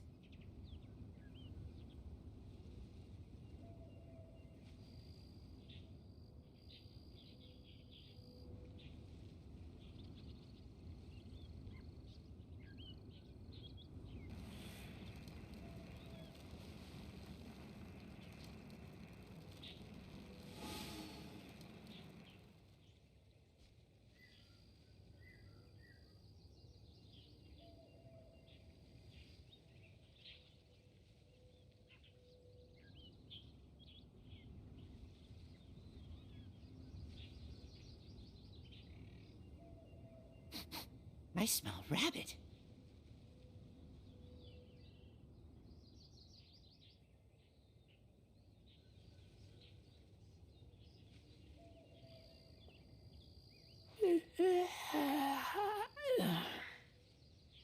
Yeah, we're back, and... Oh, he's not back.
Take this!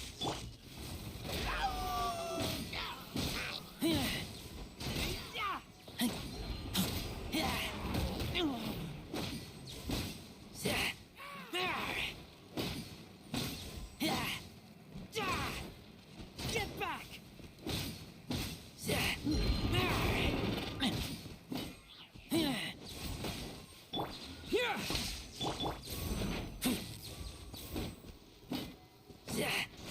Keep back!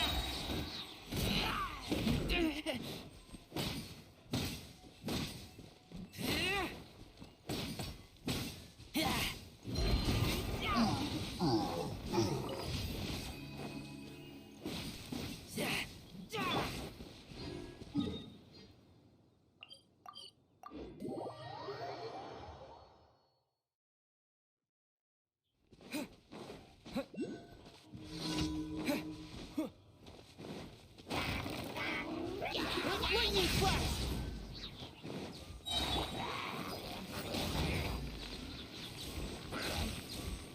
Following thunder!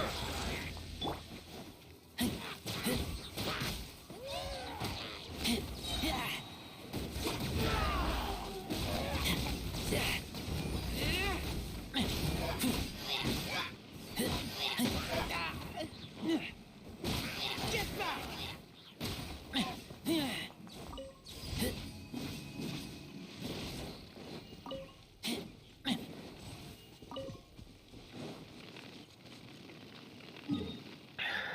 Returned. Oh, welcome back. I was just, getting a couple dailies done. Oh yeah, because I just got caught to eat. Oh, good, oh, good. Alright, let's do the bosses.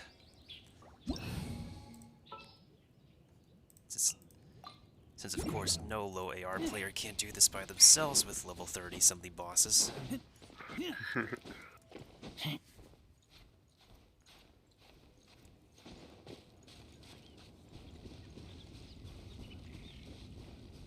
really wish I could be like this one person. I've been giving some luck in polls lately because they've won 3 50-50s in a row, and my winning streak has only been 2 50-50s in a row. That's it. Mine's like 7. Oh, lucky you. Yeah. I mean, I have it saved. I can show you all the ones I've won. Fair enough.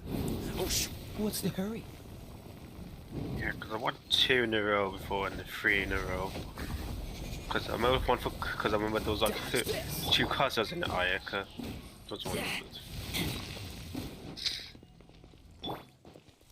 Yeah, the dude who I've been giving some luck on pulls for, managed to get Ito at like number 51. He ended up getting Yaimiko at Hard Pity, and then I helped him pull for Kokomi at pull number 60 something. All on 50. Kokomi was. Damn. I know Kokomi was one of my luckiest one because it was banned before Ayato came out, and I was there like, if I lose 50-50, I'll skip her and then go for Ayato. I got her, and then for Ayato, I always do like a summon ritual where I have like, you know, Katoma, Ayaka, and then somebody in the Kamisawa state did a single, and then I got Ayato, and there was like an 8 pity. Fair enough. Let's see here. What else do I still want to do? Oh, right.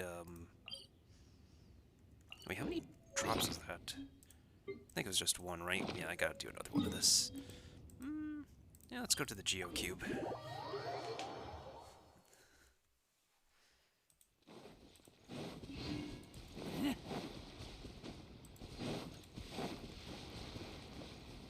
Oh, right, perfect. I got a razor, so I can claymore my way through this boss. Oh yeah, I could also use Noel.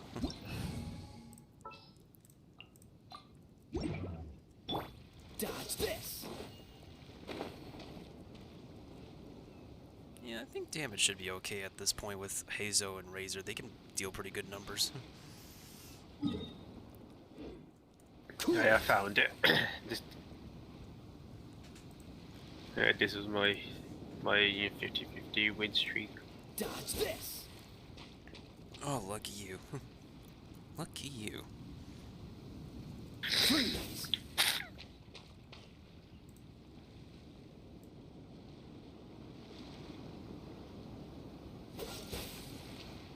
Because some of these wasn't even intentional, like, because Ganyu wasn't intentional because I just rolled on their banner because I wanted to get Yarn from Constellation because I got Yarn Fei along with Ganyu for that 6th Constellation.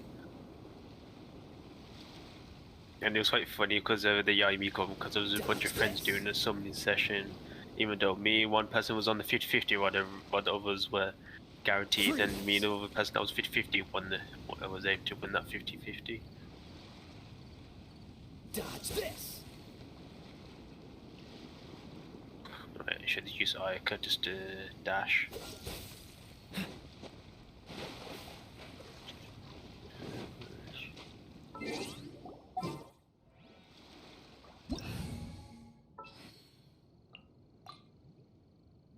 I'm still rather surprised in general that with the latest glitch that we did, even with the most minimal stamina, we were able to like make it into Storm Terror. Yeah. Even then I could still plunge attack, but that doesn't necessarily mean I'm guaranteed to plunge attack in a safe spot. So...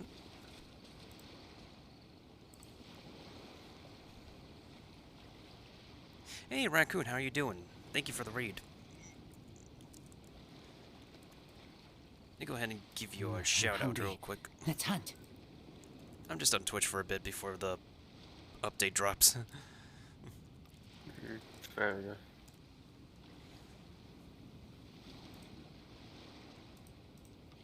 Oh damn, I guess I couldn't do it. Can't make it. Oh, I saw 69 in there. Nice. Oh, I went the wrong way. Because if you have Ike, you can like dash for a quick way to get to the Geo Hyperstasis. Which you know, not everyone will have. Wait, is that a... Is that the defense sword deal? Well, then again, if it was you in the beginning of the game... I messed that up.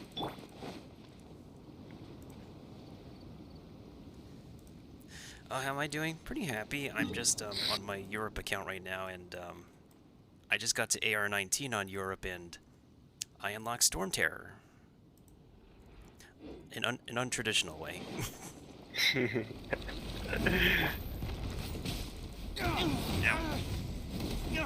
That hurts. Stabilize. As a good knight should.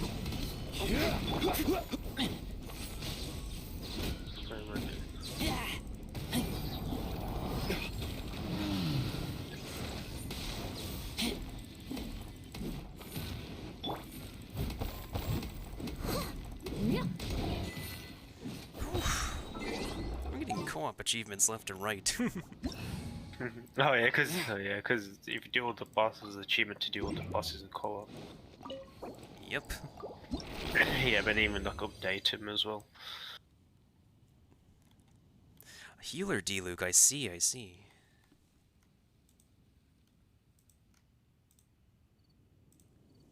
Ah, ult accounts. I feel you on that, I feel you on that. Oh, Raku, before this patch is over, I've been doing this trick recently where...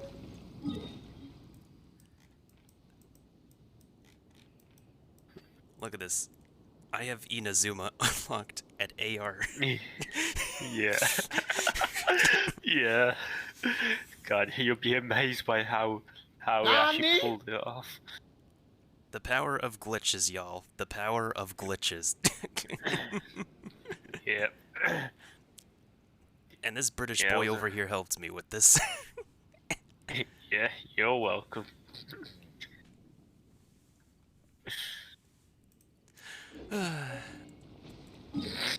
Anyways, before we continue, let me show you Raccoon. Let me show you how to ascend to Celestia real quick. I'll show you a way to ascend to Celestia. You'll probably be intrigued.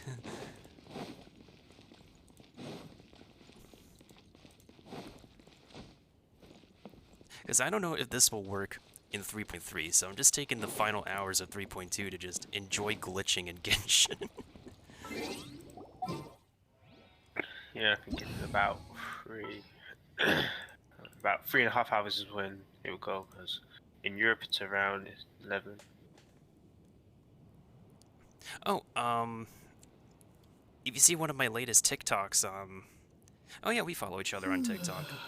For the thing to get to Inazuma early, I posted it on TikTok and my YouTube shorts. And for this one, I'll show you real quick how I got to Storm Terror without the Archon quest. So, because have you heard of the Nahida swing glitch of 3.2? All characters can do it. It's not just Nahida, all characters can do it. Now this other glitch, where you can ascend to Celestia. Alright, we press the jump button, go into photo mode, wait for pose to be over, go into posing, then go into standby, exit photo mode, and move forward. Alright, that almost worked.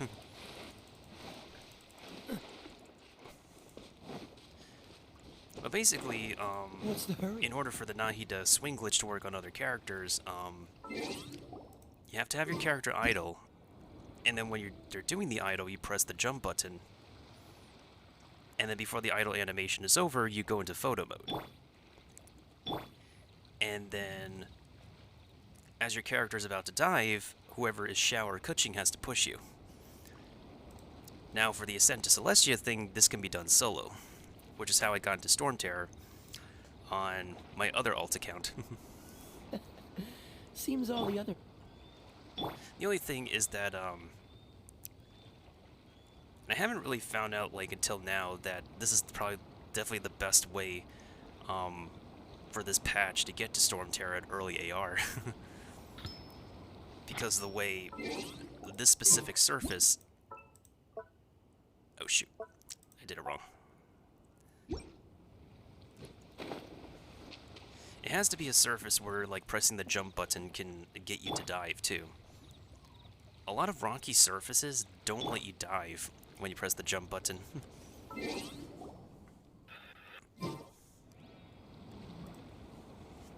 It's fun to play around. It's fun to play around with. I've been enjoying glitching this patch. I didn't know you were such a Kaya, don't call us out. He's saying the slacker line again. But there's just times where he is the slacker, where he... Yeah, he just wants to cover it up. And just put the blame on you. Alright, idle animation, press jump, go into photo mode, and then go into pose, and then go into standby, and exit. So supposedly, I was able to get it working before. I think it's probably the speed at which we have to, cancel the diving animation. Like, you gotta do it super lickety-split quick. Yeah, because I know there's like when you're swimming, is the way to reduce it, just keep, hold like left click and then press like W. Yeah. Holding the W has been, holding forward has been the thing for the previous Inazuma, getting into Inazuma Glitch 2, where you put the tall character under the water at Liyue Harbor. Alright, press jump, photo mode, wait for idle to be over, and then dive begin. There we go, okay. So it has to be a split second. Every course of action has its risks. Be careful. Damn, the timing has to be right, just like as he did to get through Inazuma. Wait a minute. I'm going under the water. Is this a new development? Wait a minute. Could it be one where you go deep underwater, literally go even below the ground? What the frick?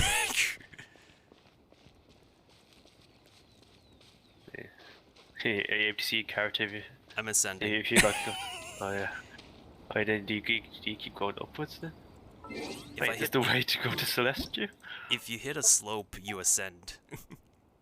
Oh yeah, because this is how you... Yep, this is how we got to Storm Terror's lair.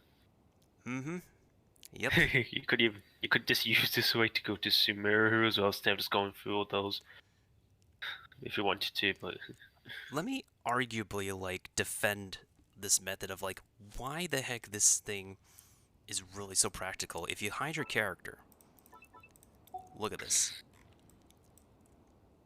Look at the photography you could do. Exactly, you can just enjoy the view. It's like... the scene. This is Genshin Impact with a drone. Yeah. The future for Genshin VR. This needs to be the future of Genshin in general when there's like no resin activities to do. Exactly, just get a drone, explore around, and admire the scenery from a high view. No, if we get a drone in Genshin, people are gonna find a way to figure out how to get on top of the drone to just fly on it.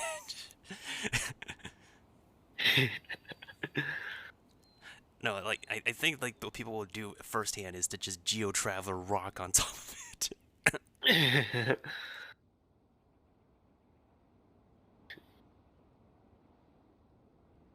Because with this, you could get some like really beautiful angles, really beautiful like, especially if you like zoom out. Like, look at this. That's amazing. Oh yeah, in order for you to go on forever into the sky, your character has to be posing. And this glitch is cancelled when your character does the idle again. Now, during the process, you can keep moving forward. You can't switch characters, you can't use skill, you can't use burst. If you're gliding, it turns into like a weird angle. And it makes you go down. And if you press glide again, it will just put you into a regular gliding animation. So yeah, this is pretty fun. Indeed it is. Alright, back to the cube. The electro cube this time. Whew. And yes, D-Luke did demand that we be careful. I tried glitching in Genshin before, but to no avail because they were very technical glitches. Like, the earlier method of the underwater way into Inazuma like required a very stable internet and major connecting disconnecting. However, thanks to the Nahida swing glitch, I am very convinced now that ice bridging could still possibly work. This is something I'm going to test next patch. It's going to take me a long time, but hey, when there's no resin, like, I gotta do something. Alright. So, like, I am pretty 100% sure that if we were able to glitch our way to Watatsumi, then, and there's no flippin' barrier over here, this definitely has to be the spot to ice bridge to. It's that people probably haven't put in the effort to, like, check that out yet. No, you could take care of the cube. Yeah.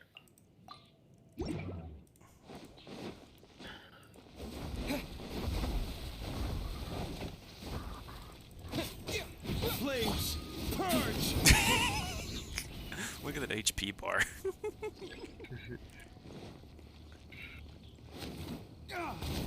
Oh, I forgot he's Kaya, my bad. Yeah, this is the early game experience. If you get D-Luke, you're just pretty much set for the game. Same thing with Razor, actually. Yeah.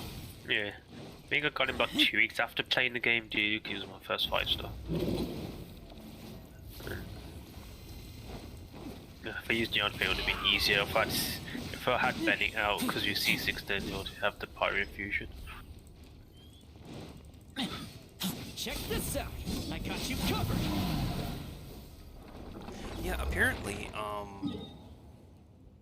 there's this one YouTuber, right, called Doro44. He also did the Nahida swing glitch with Yoimiya, and he went from Beto ship to Watatsumi with 0 interruptions. Because if you try to go, this is from other players' experience, from the Stone Forest to Rito or Narukami, there's the barrier, the fog in front, understandably. From my own experience, I got to Yashiori Island successfully. I tried going to Tatarasuna, Nazauchi Beach. There's a funny barrier where if you don't get yourself on solid ground enough, long enough, they will put you back in the water and have you swimming for dear life. However, for some reason, Watatsumi Island and Yashiori Island, they don't got barriers. Now, I'm kind of like highly certain of that, but at the same time, I'm still not 100%. So this is why I'm going to be like testing the ice bridge theory and seeing if this can still actually work without any glitching. First 5-star was when I was AR38. That's understandable, honestly. I just pulled for Venti, and unfortunately that was the first time I, like, caved in. Unfortunate, but I didn't have enough pulls anyways. Yeah, I think I lost my 50-50 for Venti in his first run. Okay, what do I need next? You know what, let's do a round of Magu Cranky. Since, like, might as well take this opportunity to fight the thing that Sayu needs anyways. Oh yeah, he is terrific. I'm just like, I had to get him to hard pity on my main account. Avoid the trees. Follow me. That's the first time he... Is that the first time? I don't think that's the first time I heard Razor say that. Oh, this is amazing, having surface level Inazuma available. Yeah.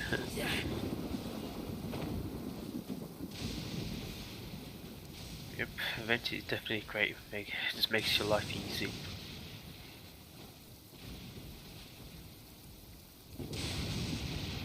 But yeah, I'll be testing that out, the ice bridge thing, come next patch and beyond.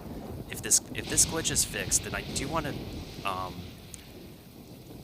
see if, and hopefully make sure that ice bridging is an actual solution, is an actual method.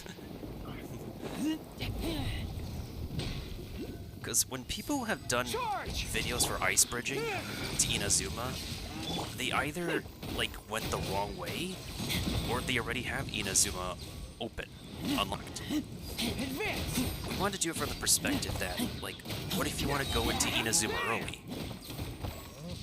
Because you got Inazuma characters during your banner pulls.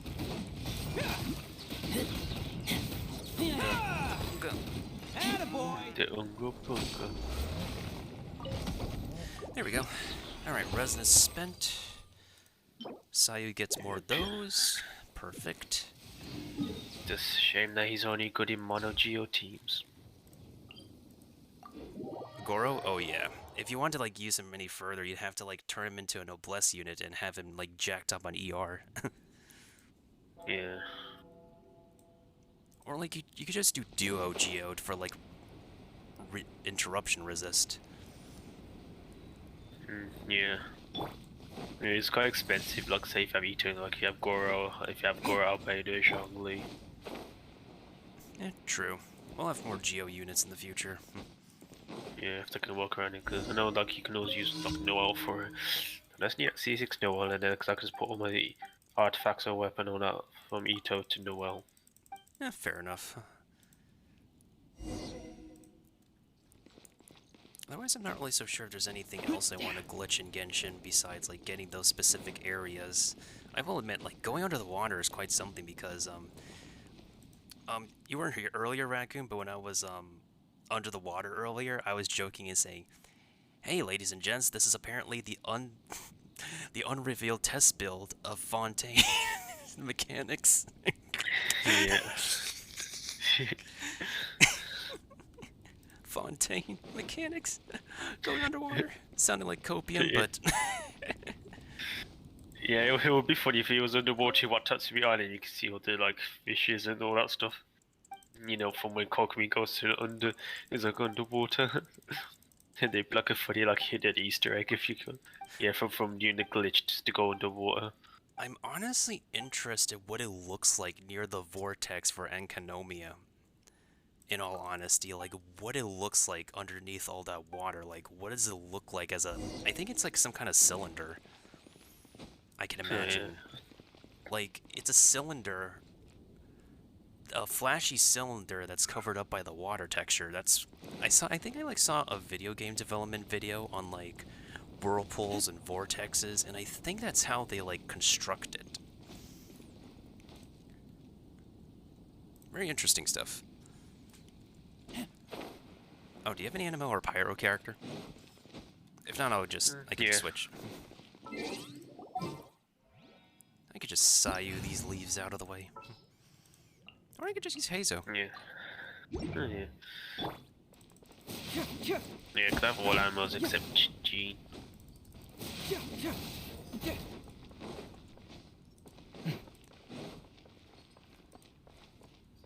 And to this day, Amber will still be sitting over there, and Jean will still be in front of the Goth Hotel.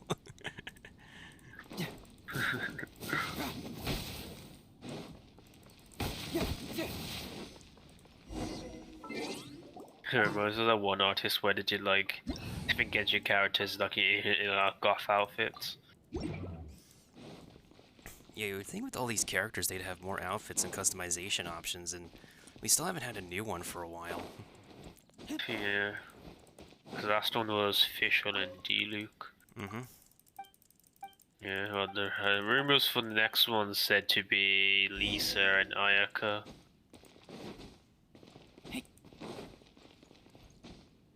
Maybe interesting. Yeah. Because Ayaka sounds interesting, because then to do that'll be the first limited 5-star character to get a skin. Wait, let me check the shop. That's... oh yeah, that's true. But then again, like, yeah, a lot more characters deserve skins in generals. Yeah, because I know some characters only got like skins, well, the censored skin versions. Which is not terrible, some are actually pretty great. Yeah, which is true. So that's like a total of, if we do the math... I smell rabbit. Around like 10 to 11 skins, technically, that we have. Yeah, because Gene has like 2, even, which still looks, you know, someone and you know, quote unquote censored one. Well, even though it's like still like a nice one. The only one that I don't really like as much personally is like the Rosario one, because I prefer the original one over that. Good thing that they give us the option. Yeah.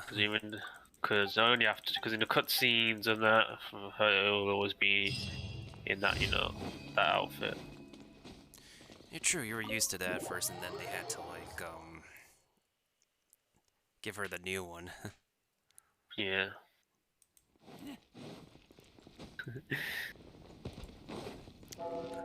Question is, what's your oddest Genshin rare? What do you mean by rare pair? Like ship or something, or like duo together? Like buddy duo?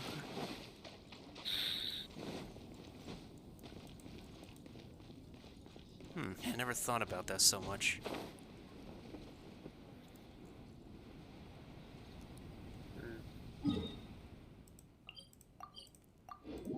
Oh, ship. Okay, a rare.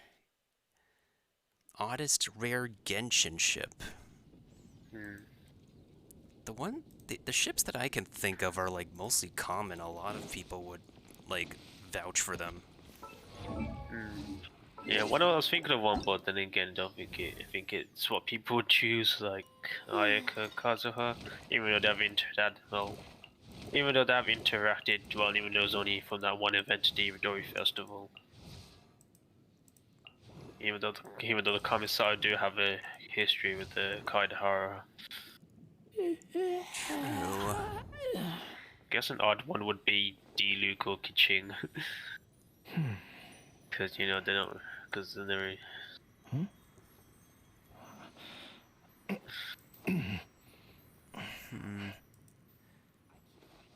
You leave, you If come. I could think of a rare one, it would just make sense in general.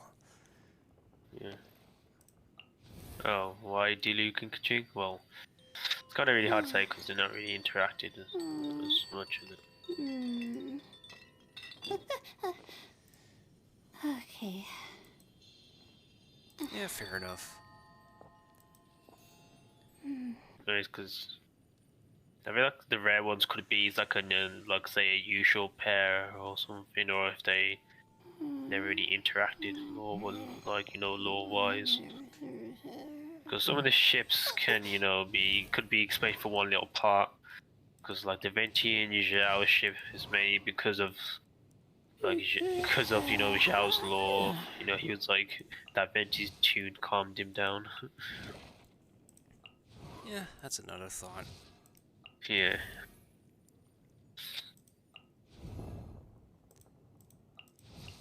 I mean, one I originally thought of was like Yai Miko and Ayato when they've been like, when we see them being buddy just once, and then another one was like, probably Ito and Yanfei during that one story quest, and I wouldn't blame Ito if he suddenly has the hots and attractiveness toward Yanfei, not only for Yanfei saving him, but also like both of them are oddly attractive in their own rights.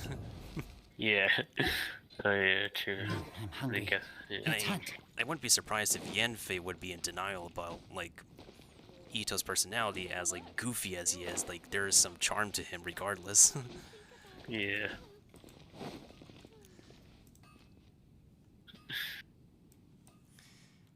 Yeah, okay. Because I think one of the Yanfei ships I seen was with Hu Tao. Oh, that's still pretty cute. Yeah. Let's see. Ito and Sucrose, even though they never interacted. Oh yeah, that's fair. I mean, yeah.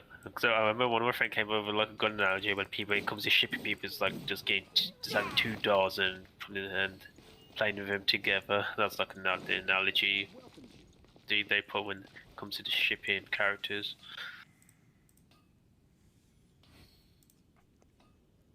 Oh yeah, I sometimes I love seeing those duos on movies or TV shows or video games. Yeah. Oh, Raccoon, do you know the friendship boosting thing with Catherine? Oh yeah, let's leave co-op real quick so I can we could do the Catherine claim thing. Okay.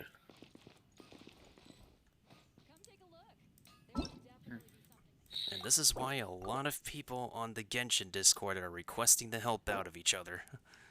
True. So yeah, if they were that bad to have a co-op section, Ad Astra well, with like a Abyssast. dedicated region.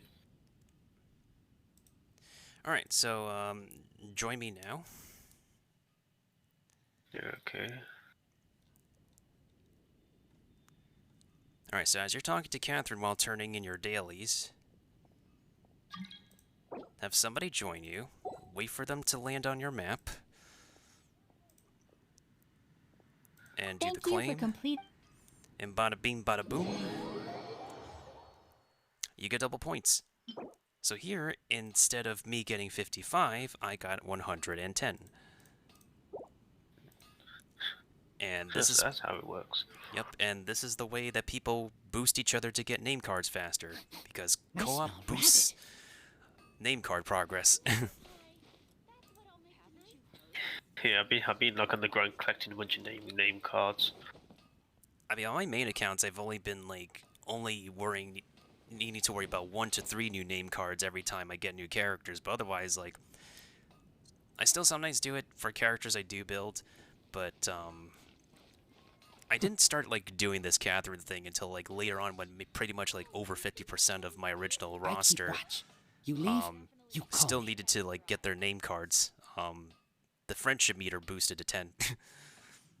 Yeah, thanks just to Reddit Teapot. Because I think I have about like 70% of my roster max friendship. Yeah, because yeah, I think like the Teapot in general just gives like the tiniest fraction compared to like the stacked co-op stuff you do with dailies and resin spending. Yeah. Because I already got some of the Sumeru characters max friendship, you know, Quacola, Nilo. I'm currently working on getting Nahida up.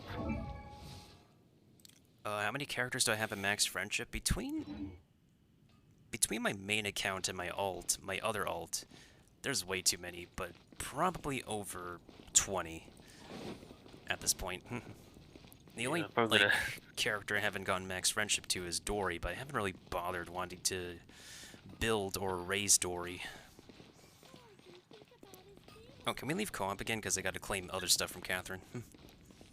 Yeah, sure. Alright, thanks for the help again. And witnessing me going to trying to go to Celestia, but going to Storm Terror instead. You have to make a use of it. Hey, might as well, because like if they say they're gonna patch glitches, like at some point in the future, like I gotta take advantage of that. Yeah.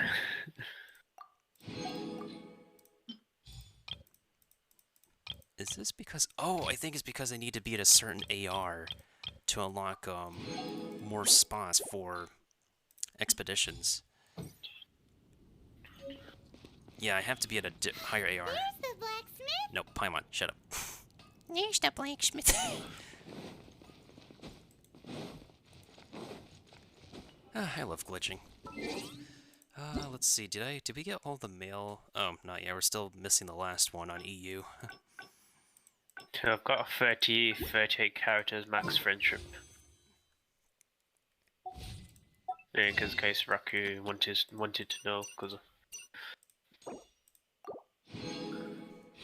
I gotta check my alt account here now, and how many max friendships I got then. Oh, right, I need to learn the Northern Smoked Chicken, because that's going to be my only stamina food on this account.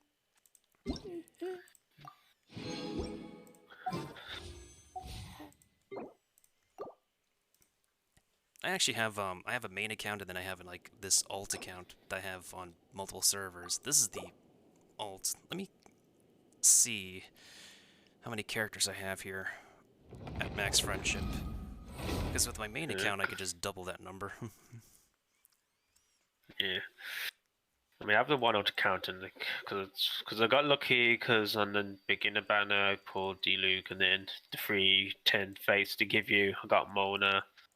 And I think one of the main character only got it is Zhongli.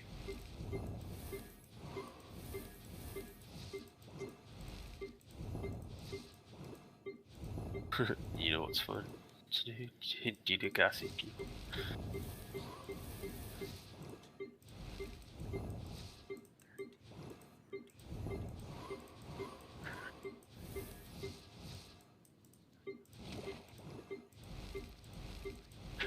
You can always like go in the grid and then filter friendship and then just.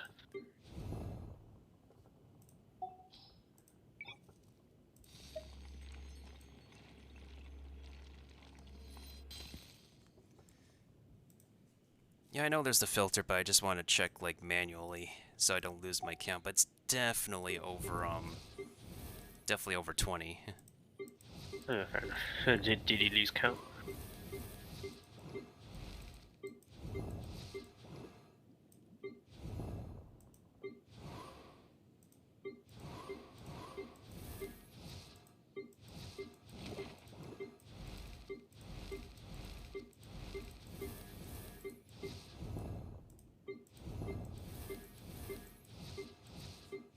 Okay, yeah, that's 36 characters.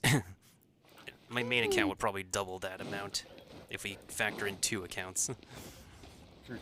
Yeah, that's going close to how much? Close enough to where I'm at, 'cause I'm at 38.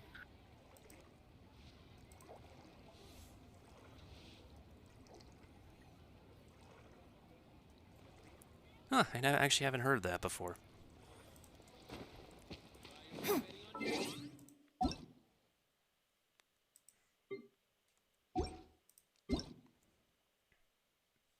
We still have to wait another day. Good thing I'm not pulling for Wanderer on North America. I just have to...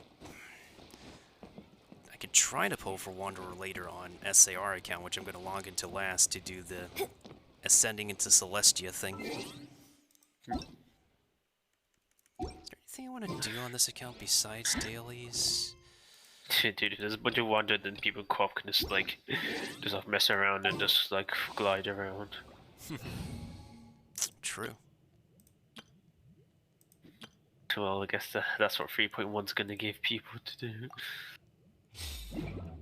Because I guess now it's gonna surpass Kazuha in terms of exploration. Yeah, right now I'm just like, for my main accounts, I'm just waiting for the second half rerun so I can get the constellations I need. Otherwise, yeah, there's like not too many characters I'm waiting for nowadays. Otherwise, I just want more quality of life stuff for this game, even if we're not gonna get like actual end game. Yeah. The sad reality. Oh. Yeah, you're gonna need to share me that picture. Oh. Well, I'm on the topic. Let me go ahead and grab the what is it? My version of the Nahida swing glitch.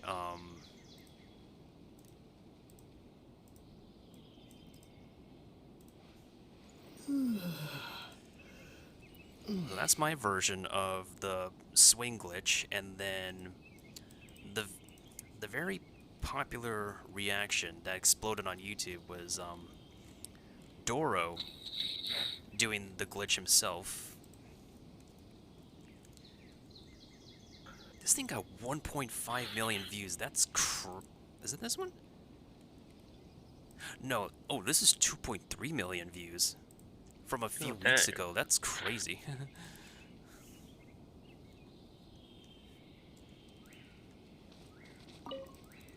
Alright, let me just get Dendro Traveler again. There's just times where I just don't really feel like... When I'm at AR60, I just haven't really felt so much as to want to keep on doing dailies. But then again, like, if I'm short on Primo Gems, that's also on me. I know, just FOMO is just what keeps me playing. Yeah, I feel that. Yeah, because it sucks that it happens, but it's a good marketing strategy to get players to play, for like the primos and that. Because I think by the time 3.3 comes out, we should be at 10k primos. and I'm like 20 away from soft P. I never really Because worry so much about my pity nowadays unless I'm like on, Let's take shelter for the time on being. 50-50. Don't worry.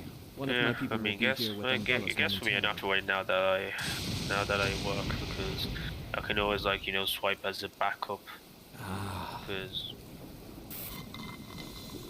because even though I work, I don't have the intention to pull for every character. Well, that I don't have. Because only gonna use it as a backup. Oh, there you go, Because Raccoon. luckily I didn't have to for Nahida, luckily, or even wait. Yeah, I got lucky on my Nahida polls. I just haven't published it into like actual YouTube video content because I just didn't know how to like approach it due to like it being a first and my reaction being so prolonged. But yeah, within like singles, I got guaranteed since you weren't around, Raccoon. Already out? I got guaranteed C0 Nahida, then 3 polls later was C1. Then I did like over 90 polls to get her C2 because people said I should go for C2 if I got C1. I got another copy of Kaching and Tignari, Dugnutty, however you want to pronounce the name. I'm not Arabic. Yeah. Body and mind. Yeah, it's like Tignari. So. Handle your dreams. I mean, yeah, well. Sounds more close like Doug Nutty or something like that, which is how like Tecto pronounced it. It sounds close. Enhanced animal model. Yeah. I know people might not be happy to do this, but you can just blame the voice director. I mean, it's Hoyo that requested like how they pronounce stuff, and yeah, Arabic is not a mutual language that like everybody can resonate with. Like even in Chinese and Japanese, they say Tinari, even though like that's still a very light sound and there's no strong gurgle sound in between. Yeah, because I know Arabic has a kind of sound in them. Well, because or they where they stretch it. I know that because if I'm not mistaken, Chinese they have the different sounds where you have to stretch or something like that, the 4 different tones. Yeah, to kind of explain it on like a basic scale of linguistics, it's like how some languages are like when you pronounce things you go round mouth versus some things that are flat mouthed, and Hispanic languages and Chinese are like round mouth language in which some of the consonants, vowels, and stuff require your mouth to go round and whatnot, versus Japanese and English being like a flat mouth language and whatnot. Yeah, because with Arabic, some of them have different specific sounds. Like it's like where the tongue goes to the side, tongue between teeth, or some way you just move your lips.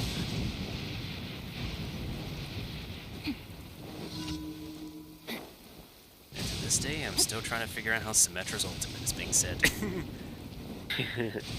Yeah. Because I know, like, I'm sure you know Asian guy Atsu, where he takes his pronunciation quite seriously. Because one was the most confusing one is when he instead of saying kind of saying kandake. Because that one's going to confuse people. I don't know who he's referring to when he says that. Because I know for Sino, you like to say Sino. I mean, which is like, because with that one, we get, I know what he refers to. Because with some of the characters' names, they're like close enough, like Dia, or because with Nahida, even though I do say like slightly different, but you can tell because I say like Nahida, because I know in English they never say Nahida. True. Yeah. Yeah. I guess because I think in all honesty, like, nobody's gonna be satisfied with the pronunciations. Like, people have this fascination for, like, anime-related media, which is, like, people are just go goo goo gaga over Inazuma.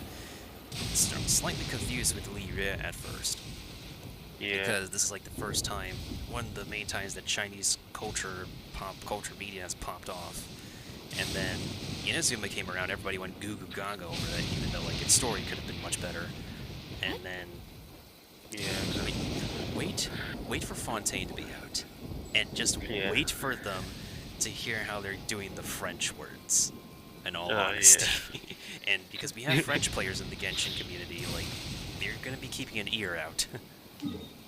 Yeah, because when it comes to Mondstadt, I don't see anyone complaining about, It's not Mondstadt, it's Mondstadt.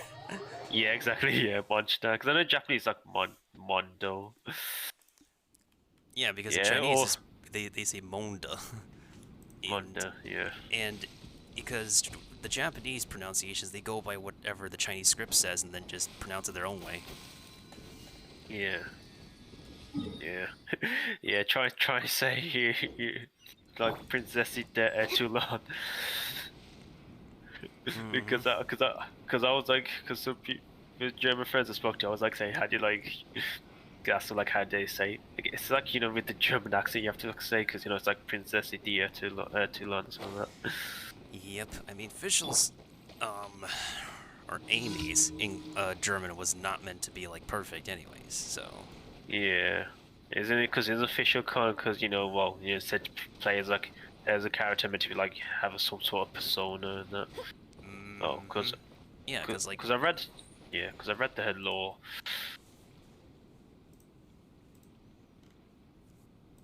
I think I remember like one time on YouTube, whatchamacallit. Yeah, there's this one time on YouTube that they were going over the in which at one point Venti like said that the Hydro Archon is Focalors, but then I got spoiled on this part where like Nahida says Focalors, but technically that's correct because French alphabet has this C that has this little hook on the bottom, and when you see that, you pronounce it as an S, like Francais. There's the C in that example. You don't say Franquais, you say Francais. Yeah. That's one of French's, however, whatever word that is. I'm not a linguistics major. Yeah. Yeah, I wonder what word that not good news, because there's not even know it's gonna be like a real fresh. Oh yeah, because I don't think like there's just people who are going to be defensive in general and like being correct and think they're being righteous and doing the right thing, but in all honesty, they're just making themselves look like big airheaded jerks. Yeah, exactly. Because when it came to Mondstadt or Leeway, no, I didn't see no one getting mad or anything. Because I mean, because I looked at some of the videos of how the correct pronunciation is, just, you know, for like, you know, research purposes. Because like those just, you know, Zhongli is like Zhongli, Kuching is like Kuchin, even though even in the English voice do still say Kuchin, and even though most people I know say Kuchin. Because I know Zhao it says be like Xiao, even though it's like because I know for some of yeah. Even though it's like hard, even though it's kind of hard for some of us to, you know, to always say, you know, perfect, you know, to say accurately, or you know how they say it.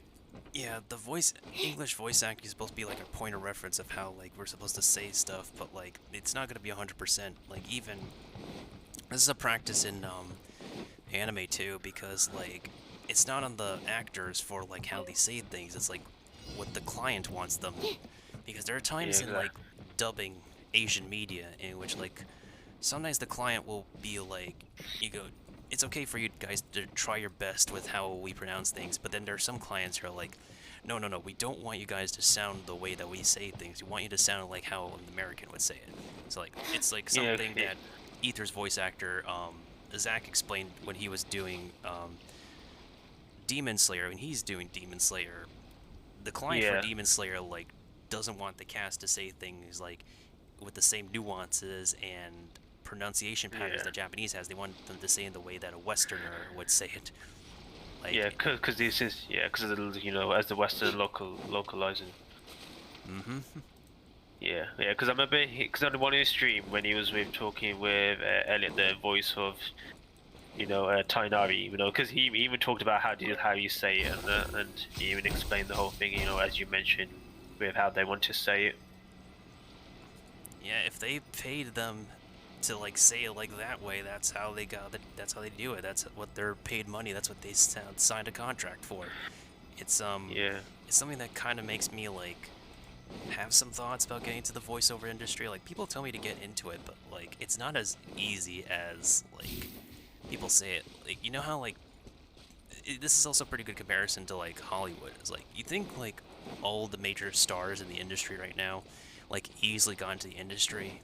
No, like they had to have performed somewhere, and then an agent found them literally like, you seem pretty good. Like, I'm gonna get you on the big screen somehow. And then they got into a bunch of projects because before Scarlett Johansson became the Black Widow as we know her, she started a bunch of like major different titles.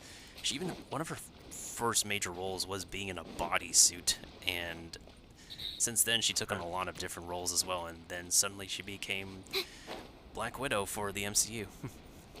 Yeah, I remember Prodigy or someone has said it because like you may see a new voice actor in reality they've just been working hard to get into it, which which definitely has like cleared my head around because whenever I see a different voice actor like from a different game, because even though again I've seen some of the new ones, I always like tend to Google them to see what other roles they voice. Because so in my head I'm not always be like, oh, then I want to know the name, and instead of just being like, the guy who voices Ayato, which is Chris Hackney, even though, which I already know his other role, well, his big role for voicing Dimitri, in Fire Emblem. Yeah, which is kind of funny because his character Dimitri looks like Dainsleif, but Dainsleif is voiced by Yuri Lowenthal, who is the voice of Marth in Fire Emblem. Yeah, who also voices Ben 10 and Sasuke from Naruto. And also, Spider-Man Remastered, Peter Parker. What is he? Yep, and the Prince of Persia protagonist, he's in a lot of different roles. He and his wife are pure veterans in the industry. They're amazing. Yeah, and same with Keith Silverstein. He has loads of roles like voicing Zhongli, Torb in Overwatch, I think Shido honestly, from Persona. Yeah, I think with Keith, like I think Torbjorn is still like his most the voice that stands out the most, because every other version of his voice is like of him like accentuating, like emphasizing his speaking voice, and then Torbjorn is like a different. Yeah, exactly. Because other ones I've seen, because for when he's the Zhongli over voice, it's still the same when I hear Zhongli's voice to Shido and to I forgot this one character from Jujutsu Kaisen he voiced, because most of the other ones I've seen just sounds the same, and where Torb is literally the most unique. Come get your armor. That will never get old. Yeah, even though Max Middleman, which which most people knew him before Ito, was Ryuji. Even he stated that he's worried that people was gonna say that voice sounds too similar to Ryuji, even though he still got positive feedback. Because most people really love Max Middleman. Yeah, I think that's a legitimate concern in general when it's like, when you have like a voice that's like really great and really unique, but also at the same time it's, even though like you did the best you could for a specific performance by like what the client wants, and you hear yourself on playback, it's understandable to have like this subconscious feeling of like, maybe I sound too similar to how I did in a previous role, but then like what else could you do? Like people still will recognize you and praise you for your performance. I mean, you listen to Steve Bloom, for example. That guy has been voiced, no pun intended, I think he's supposedly one of the late bloomers in the industry since he started at like age 30, 40 something. But like when you hear Steve Bloom's voice as Wolverine, as Starscream, as he was even Hal Jordan at some point, the Green Lantern. He was Sub-Zero for Mortal Kombat, Spike Spiegel from Cowboy Bebop, Orochimaru from Naruto. The list goes on and on. You know it's Steve Bloom, and he rocks his voice profile. He owns it. Yeah, because I think another one, Joe ZJ, who's famously known for voicing Claude from Final Three Houses. Because the different videos he's seen, he's quite good at doing different voice impressions. Because he did like shorts of voicing different characters from Overwatch, like he did like Sigma, Reaper, Wrecking Ball, and because he was like explaining how he does different ones, and Yeah, it's just crazy how to. That dude is mad talented. Exactly, because he's come from someone who was who worked for the government, worked in the Marines and that, and then went to voice acting. Yeah, getting into voiceover in general is like, it's something to get into, and you gotta treat it as a lot of projects that be treated as passion projects. The pay will never always be fair. A lot of voice actors still express their voice on making sure that everybody gets paid fairly in the industry, unionized, non-unionized, etc., etc. But it does take an investment into getting your equipment, investment into getting the space set up, investment into taking classes. I've only taken like an intro class to voiceover, which was really decent. Currently I'm not financially stable to like invest into a whole series of classes, which is a whole other thing. And then the other part is to like nail your auditions, because the main thing is just like with submitting job applications that you gotta send out, like, you have to get into the habit of sending out loads of them and not expect a callback until like much later, because a lot of voice actors in the industry have said that a lot of the roles they got accepted into, they end up forgetting the audition for, and then they get a callback like maybe like over a month later or so, instead of like a job application you filled out and you just get a rejection pretty soon. Yeah, or that one, yeah. Because even to say they won't, either call you to say you won't process your application, or you got it, or they just don't say anything for a good while. And then it's like another case for voice acting, which is kind of tough, especially because I'm sure people applied to multiple auditions and that. Because I wonder how long one of the things I always wonder is how long does it take until they can announce it to the public? Because obviously, because obviously I know that if I ever meet a voice actor, I have to be careful what questions I ask, or I have to be like make sure that it's doesn't go against NDA, even though they can just say that they won't answer it and then I'll just move on. Like, because I heard another thing about voice acting is like going to conventions that can help them, like earn some money and that. Because I heard that Zach said the other way to make a living is like do multiple voice act, like whether it can be like voice over for commercials or because like I think isn't voicing anime the lowest pay if you like say just dedicate to. Yeah, and apparently like a lot of anime movies that do well, like there's a good portion of them where the pay is like below average. Like the Jujutsu Kaisen movie, that's like the prequel to the Jujutsu Kaisen series, the pay rate for like the performers for that was relatively low. And if we also want to talk low, Sean Chiplock, who's the voice of D-Luke, also voiced a bunch of other characters, but primarily also the voice of Rivali in Legend of Zelda Breath of the Wild. Oh yeah. He was like underpaid for being Rivali as well. Oh damn. I mean, because when it comes to voice of video game, can it vary like whether you play, because like whether if you're playing the main role or the side role? Because doesn't like it vary between there? I guess I don't know. It's like it's like very technical side of things that's difficult for like me to understand myself. But overall, in general, like voice actors who do want to like make a living, as with like a lot of people in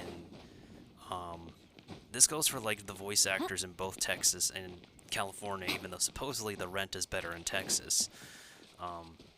Voice actors have to do like multiple gigs. Some of them will go on to be doing classes. Those who are really in the industry long enough will host classes, and they're like really well seasoned professional voice actors. There are also voice actors who can do art commissions on the side, voice actors who also live stream as part of their income as well, because they're well established. They will have an audience for live streaming and YouTube content, so they have that going for them. Yeah, it's like if you do, yeah, it's kind of like you said, if you do like extra. Okay. Yeah, because there's like the ones you list, or if you go to conventions and like sell prints.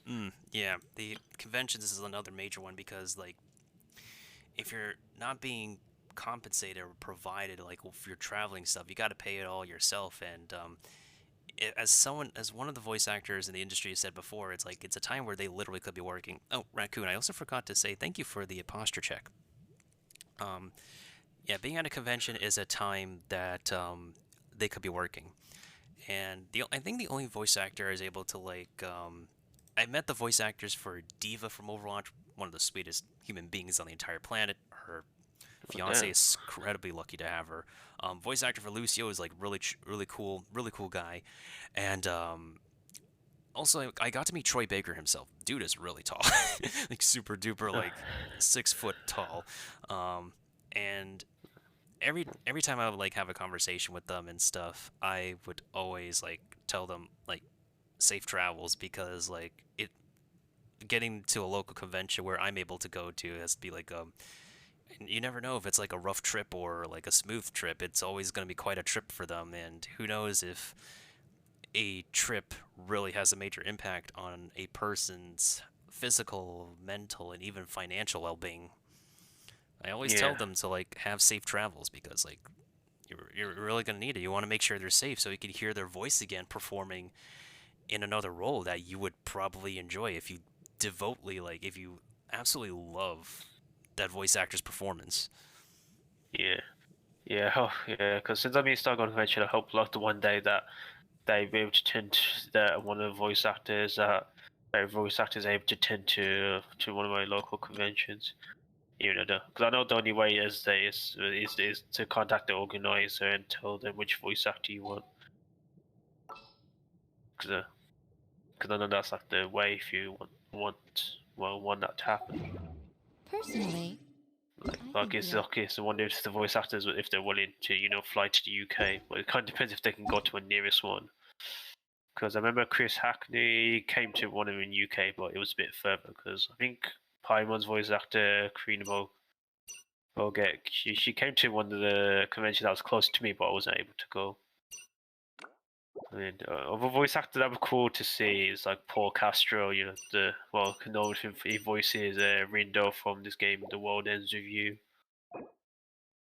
Because for other roles, I think he voices like a vampire in the garden. I'm not sure what other ones. Because I think he does acting and voice acting. Because I know he's done like a podcast where he interviews actors and voice actors and that.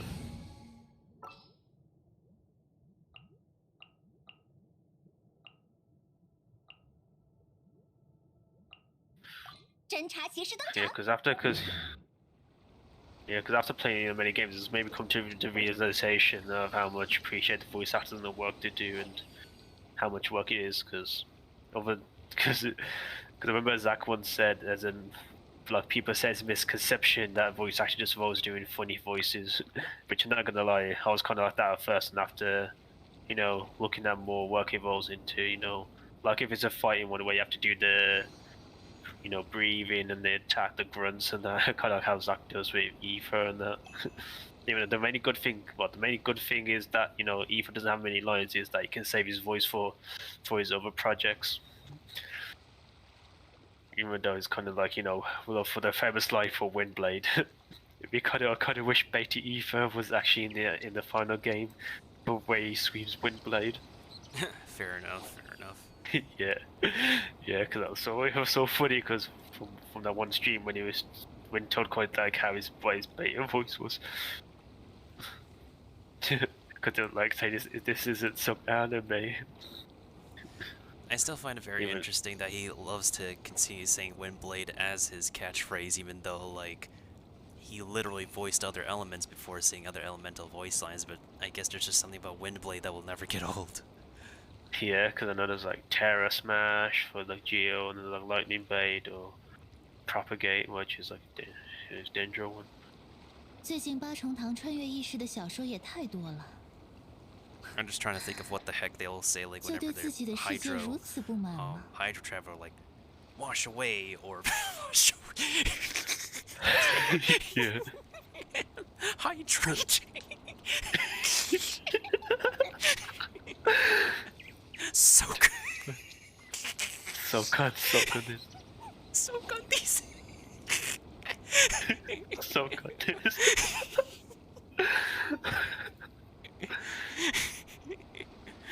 Oh, that's gonna be amazing. Yeah, that would be funny if it actually becomes a voice. It'd be like, damn, Nintendo, you predict the future. I mean, I kind of predicted some stuff for Genshin before, but I just really can't predict much of anything anymore after, like, at some specific points at times where my expectations for the game have dropped a little bit.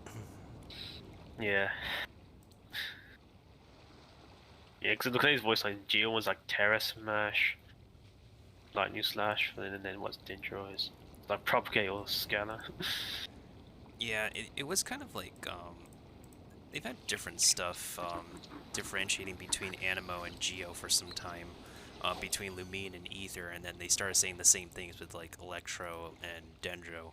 It's also the first time where they lost the Elemental Slash ability for whatever reason. I feel like Hoyo forgot it or something. Yeah. Yeah. It'd be interesting to see what Hydro Traveler will be, especially since we already have a lot of Hydro on that. Because Dendro Traveler probably still be good when we get more Dendros, because... Yeah. We need more Dendro units, so Dendro Traveler's going to be with us for a while. Yeah, even though we have like Nahi there and that, because I haven't used Dendro Traveler with Nahi there, because I ended up using Cole instead because I have energy. Yeah, fair enough. Yeah, because I'll say Animal Travel is probably, let's say, the weakest one out of the other tribe elements. Because, like, Electro is good unless you have, because, you know, people probably use it if you don't have, you know, Raiden Shogun. And Geo is actually quite a good pair with Zhongli because of the constructs.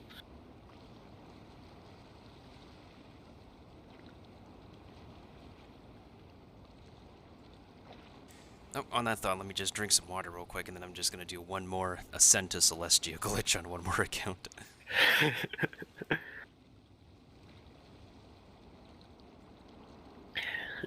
Like, instead of waiting a few more years to Celestia, we just fly there right away.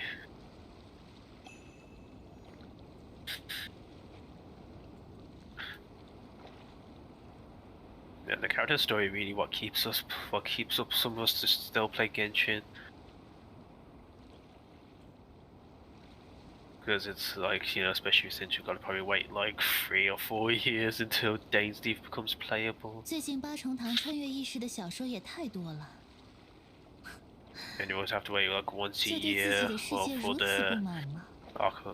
the Traveler Archon quest. Even at the same time, it's kind of literally the same thing with, you know, the regions. But you know, for the regions, it makes more sense.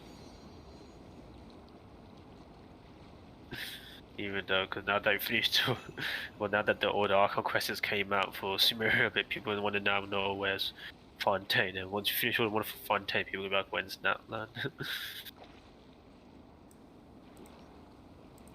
Alright, I'm back. I'm getting some water. No worries. But when you get to Snatched Out, I bet people's reactions are going to be, they'll be like, yes, I can't wait to see what the Saritsa looks like, or meet the Saritsa. I mean, since we have, like, Honkai characters being the loose inspirations for, Genshin characters, anybody who knows Bronya... Oh yeah, I heard of Bronya. Yeah, that's definitely the Cryo Archon right there. They have a voice actor for English for Honkai Star Rail already, so I wouldn't be surprised if they took Honkai Star Rail actors and put them into Genshin, since it's all, like, one Hoyo... I wouldn't say connected universe, but, like, you know, it's all connected somehow. Yeah. Because is there a Honkai character that got inspiration for Venti or Zhongli? Because for Raiden, I know it's Raiden Mei.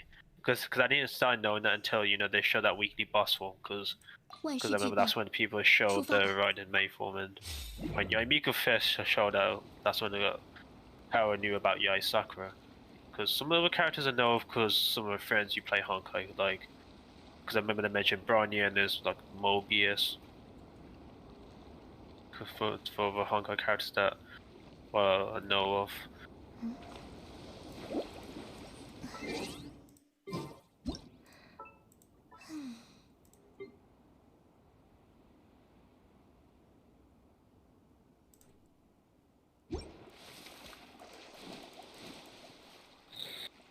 Yeah, I think in general,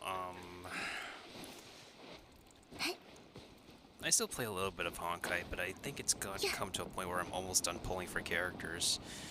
You know what's like really funny? The next patch for Honkai, they finally made their mascot playable as a playable character, which is getting some people to think, yo, is Hoyo gonna make a playable Paimon soon? Like, Honkai's got a playable Yeah, exactly. mascot. Yeah.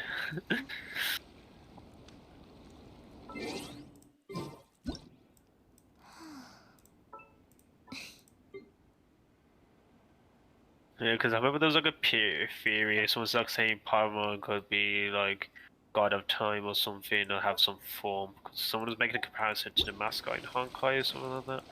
Even though I kind of forgot the exact details. Yeah, with the what is it? The unknown god and Kiana, the bad version of Kiana before her redemption arc, which I won't completely spoil. There is a redemption arc. Yeah. Because another thing I remember someone told me like had that like characters in like even had that playable characters in Honkai die, whereas they won't in Genshin, even though Zhao could have Zhao almost could have died, but you know decided to save him. Even though, because as someone who loves Zhao, I mean, I'm sure you can tell because obviously Nara knows how much, well, because of my build. Because if Zhao died, I would be upset, but I would be a bit sad, but at the same time, I mean, I'll just probably be that like he can now rest in peace, can now lay to rest, because then he can just stop, constantly slay demons. Because even though Shang-Li kind of, which Shang-Li worries about when he mentions about him, and even Kaching himself saying that, he should just chill.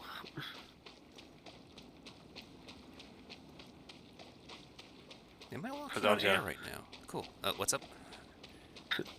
No, because if Zhao died, I mean, it would make sense. Because of him, constantly, so he can just rest after, constantly, fighting demons and that. Because, in Arkham Quest where, he almost could have died.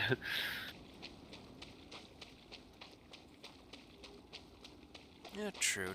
I mean, technically speaking, if we're talking about playable dead characters, we technically have a playable dead character.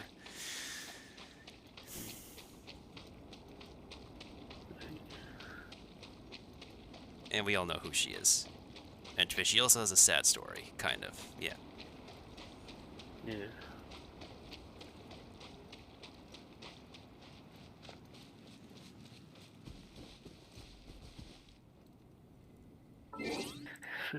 Because I remember like using my quest on people before, like, what these cars are gonna die.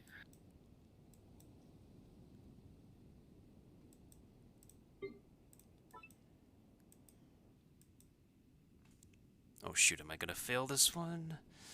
Yeah, because some of these characters that didn't die in the past, we probably would have had playable like Kazuo's friend or the rest of the Yakshas, especially the Electro one because he has got like 4 arms. Yeah, fair. I mean, even though I feel like,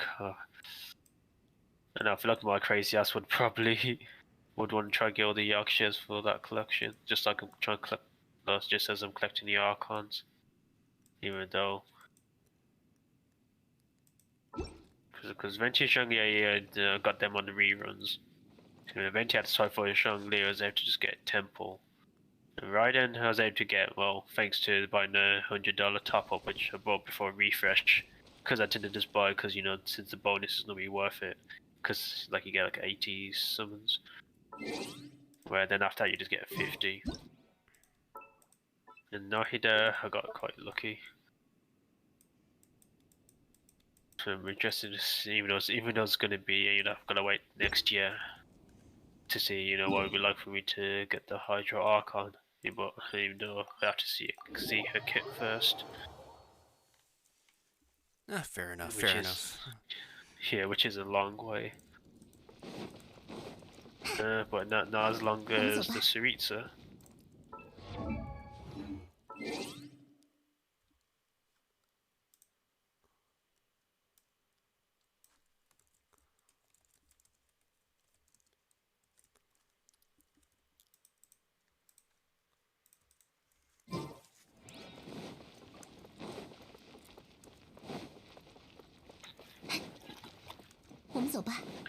I'll can't wait till 3.1 and start farming that new artifact domain for Nilu. Even though I already rock her with the 2-piece Wanderers and 2-piece Millif. Because I swear the artifact's probably going to make even more broken. Because, you know, since you already got quite broken with Nahida out. But it just sucks that she's like restricted to only Hydro and Dendro. Yeah, I don't know if I really want to farm for the seed set, and the Animo set is obviously for flippin' Wanderer, but also at the same time it's like, you can also use it for Hazo, you could also just do two-piece Animo, but then again it's like, people, all the theory crafters would be like, oh, you're missing out on some numbers if you do this, this, and that. Yeah, exactly. Like, I know, because like having to talk, I was like saying like, because it can work on Hazu and Shan. People was like saying it doesn't. I mean, because they're like misinterpreting. I was like saying it's viable, but some of the existing artifacts would probably be better. Like for Zhao, because that's the medium, but I'm above on it. It's about 12% stronger than using a 2-piece. It's like a 2-piece animal and 2-piece attack percent.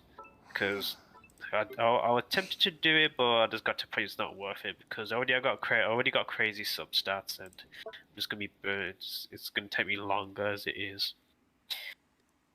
Because in my opinion, Vimini is only worth farming for like Zhao if you recently got him and that, or if you wanted to pick up some of the Echoes pieces. Even though 2 pieces are still fine to get. So I heard the 4 pieces are good to use because depending on your ping. Because even though that set was said to be good for Ayato and Yoimiya.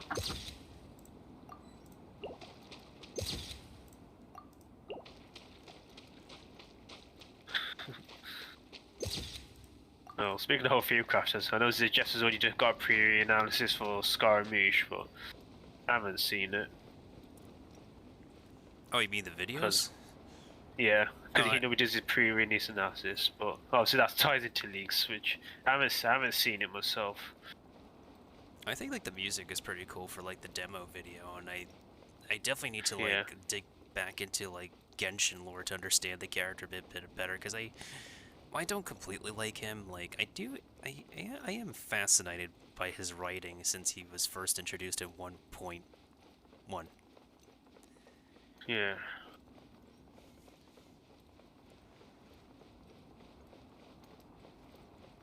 Yeah, because I quite like Farazan's theme.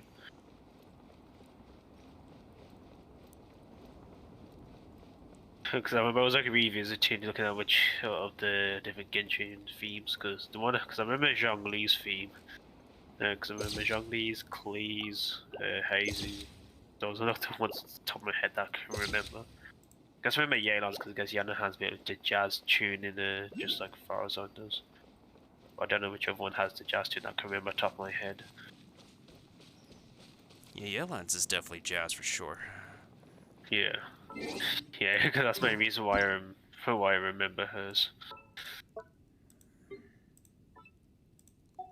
Yeah, Hu Tao's I remember because it does kind of have the spooky tune to it. True. Yeah, because Zhongli's I remember mostly because I've heard the tune played a good amount of times.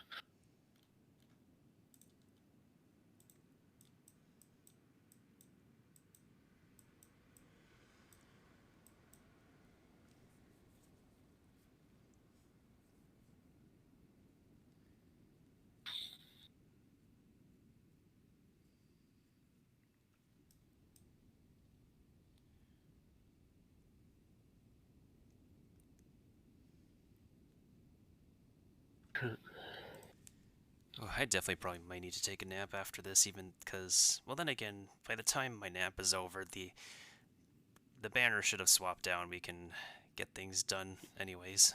Yeah, I think about yeah, in about 2 hours. I think yeah, because I think well around 11 my time. Well, you know, UK time is when it shuts down, and then around 3 a.m. it goes live. Because it's normally around the my time 3 or 4 a.m. is when a new patch goes live. Because I mean I don't bother waking up for it because I just whenever I wake up then I will then that's when I'll just hop onto it. Well, since I now work, it's gonna be when I come back from work. Because you know it's kind of like my routine now to always log into Genshin after I come back from work.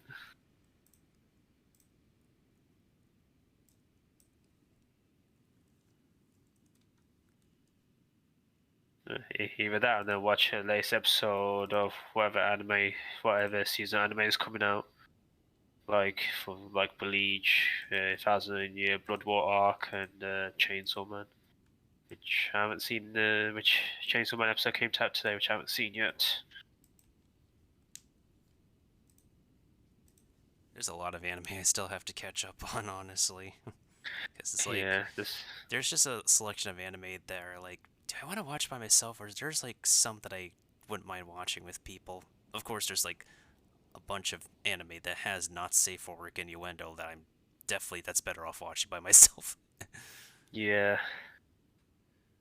I don't know if there's any not safe for work at the moment that's airing or anything. Well, because I remember I did watch some of the questionable ones, but I don't know if I should name them right now. Or as you know, some people like to say, culture. Now, for the ones that are like coming, like enjoying the most, is between like Chainsaw Man, Bleach, which is probably no surprise, and Blue Lock, which is I know it's probably the typical ones, which is well for this current season that most people enjoyed. Even though I know Blue Lock people like to make jokes because you know the World Cup going on, well, especially if with Japan, but unfortunately Japan lost. And then the joke's probably going to be that Japan's now going to return back to Blue Locks to train for the next one. Because if you don't know what Blue Lock's about, it's basically, well, football, anime, or soccer, depending on which term you use, a facility where they just try to get all these players and try to find the best striker, and for potential for Japan to finally win the World Cup. That's basically what the premise is about. In case you've seen the whole Blue Lock memes going around.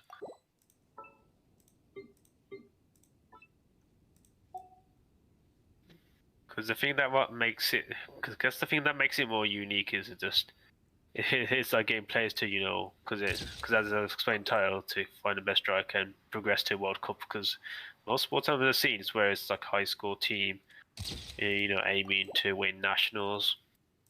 But Blue Lock doesn't really do that, which I guess what makes people like it and find more unique about it.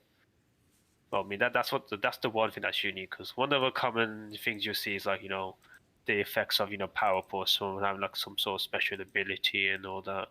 Because that's kind of which is normally typical in sports anime or shonens and that.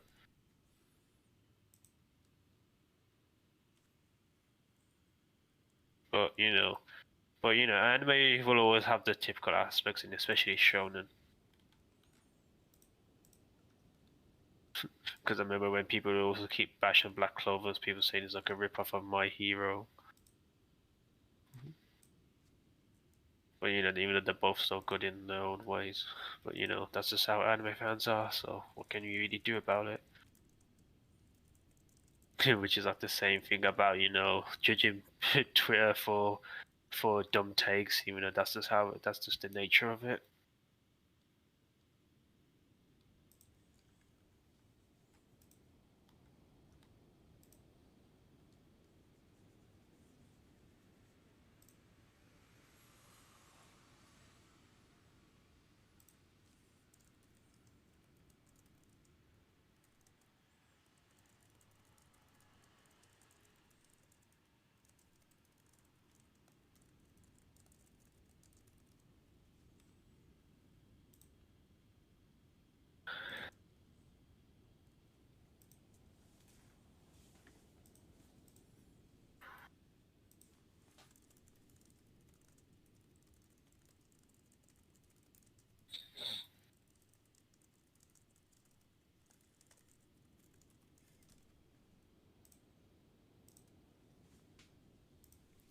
Oh, sorry if I'm not responding. I was just somebody was pinging me on Discord, and I was responding to them.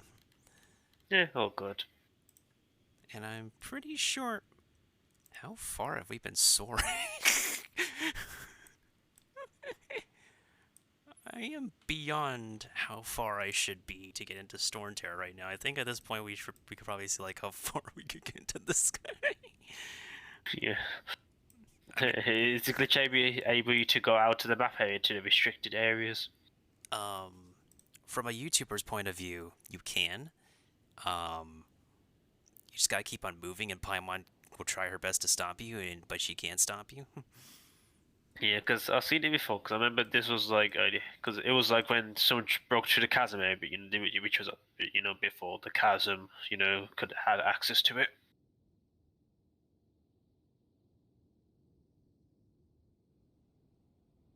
Even though, because I remember when people was like wondering when is the chasm gonna drop. Because I remember after playing on alt account for a bit, it was able to explain why it took a while for the chasm to open because it's been closed off. And obviously doing the whole story quest and that explains even more for why it was closed off and why we had to wait longer.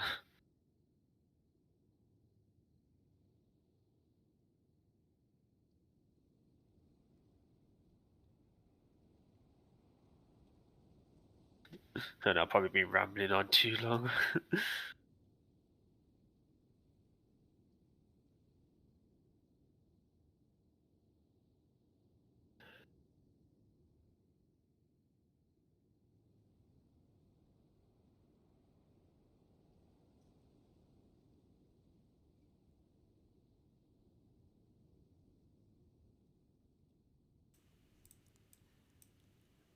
Are we hitting a limit yet? Wait, hold on a second. I gotta bring the character.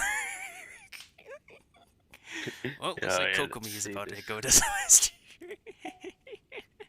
Yeah. She said it. She's like I said it all the way from the ocean to all the way up to Celestia. Yeah. Maybe Yeah, if they don't fix this, I could definitely try in like other places on the map. But man, this is fun. This has been fun, regardless. Yeah, providing more content when there's nothing to do. Resinless activities be like. Yeah, exactly.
Oh shoot, Narukami posted a video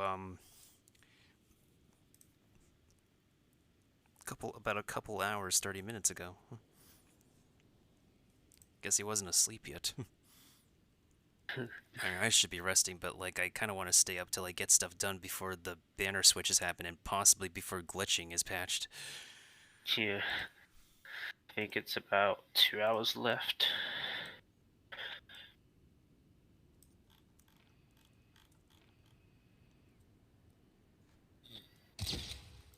These again YouTube recommendations of like about Blue Lock, about how good it is. Which, man, it's like people need to chill, but that's just how, and as I said earlier, how anime fans are.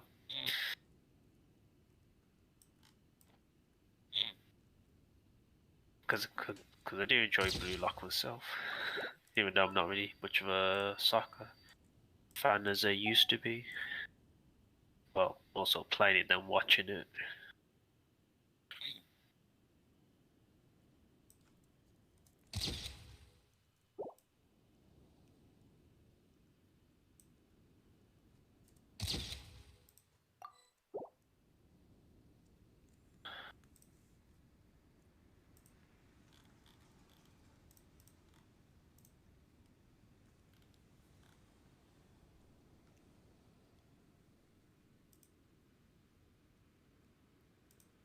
I'm so happy. This is my first one, so thank you for having me.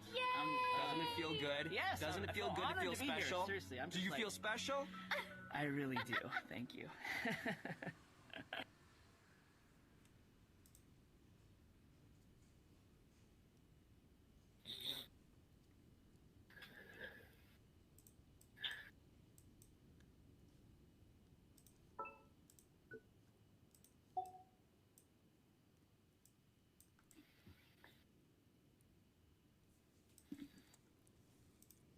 Oh wow, we're getting to like the weird part now where I start to see like the untextured, unfinished parts of the map.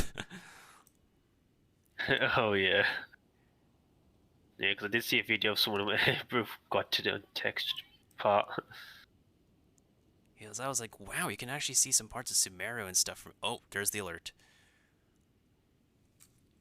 Dear travelers, Genshin Impact servers will be down for maintenance in about 1 hour. No, I guess I got the time wrong. I guess because for me clocks went back. Yeah. Because it's well 10 my time this time, so maintenance is usually about 5 hours. So let's see. Well, 11, in any case, 12. Yeah, so it should be about 3 a.m. when. Should be about 3 a.m. when it goes live, even though I probably won't play it probably about 12 hours. About like 14 hours after it goes live, because I probably won't be able to play until I come back home from work. oh shoot, I forgot I don't have gliding stamina. Alright, I only have like a few plates of chicken. This will be fine. Yeah. Because I hope I can try and get Farazan. Well, if I can at least try and get 2 temples before Scarring, even though I may just risk it and see if I win the 50-50 or not. Because I mean, because we don't even know for certainty what the 3.4 characters are going to be. Yeah, well, because even though I do want to try and get like either Al-Hytham or D here, but even though I still need to see what the kits do.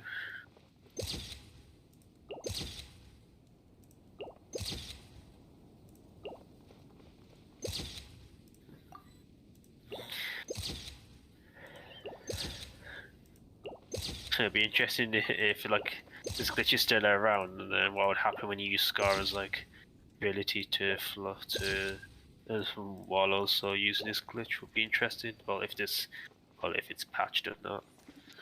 Yeah, we'll see what happens. I'm pretty sure like it won't be like a week 1 thing, but I'm pretty certain that like before the end of next patch they'll have like this fixed and whatnot. Oh, the shadows are acting funny.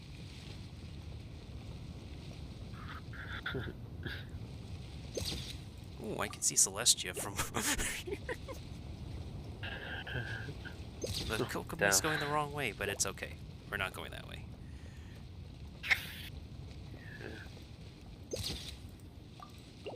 Yeah, it's like Koku's walking up. He's like walking up the stairway to heaven.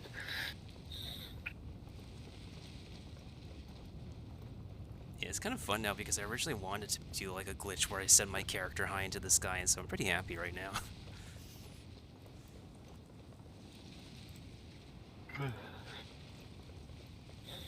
Okay, this should be high enough, I think. I'm gonna wait for Coco to do an animation. Or send myself down by pressing spacebar. Almost forgot that pressing the jump button again cancels yourself.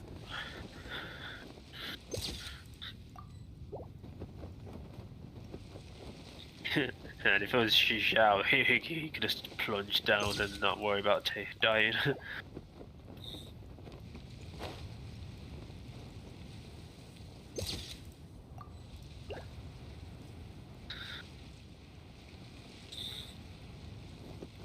Okay, yeah, this doesn't exactly take the most amount of stamina, thankfully.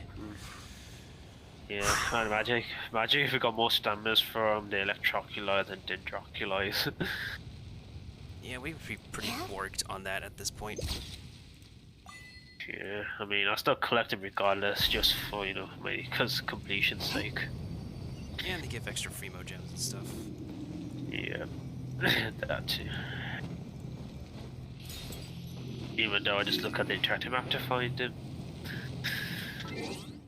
Because I know my one friend, he does it without it because he needs, because he uses it because it takes the fun out of the interactive map. That's just his point of view. I mean, but you know, obviously, you know, people feel free to find them however way they please. Yeah, true. But man, the Hydroculites, man, I swear it's gonna be like 300 of them because I heard Dendroculus is about 270 to find. Yeah, let's not forget that with every region we're gonna have new movement mechanic gimmicks. Yeah. Yeah, it's like... Is there gonna be some sort of gimmick where you have like a bubble or something in Fontaine, or go on a bubble to take you underwater or something? Oh, there we go, now we can get the Northern Smoked Chicken on this account.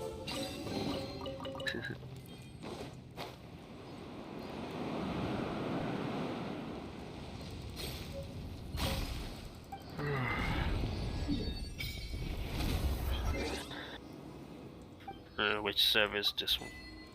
This one's SAR. It's one of the most least popular servers right now. Oh, SAR.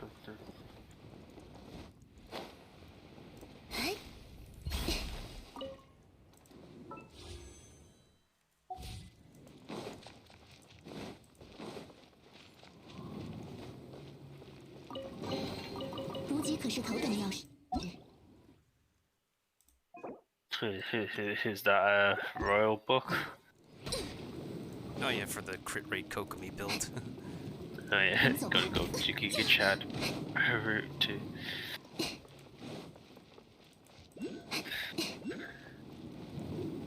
Yeah, it's funny that Koku's constellation. It'd be funny if a constellation actually increases crit rate. That would be funny. But then again, people be mad and be like, building get crit rates locked behind constellation. And the thing is, the funny thing about this weapon is that it works really well with Kokomi because, like... And you build up the stacks. The stacks are all maintained because he can't land a critical hit to begin with.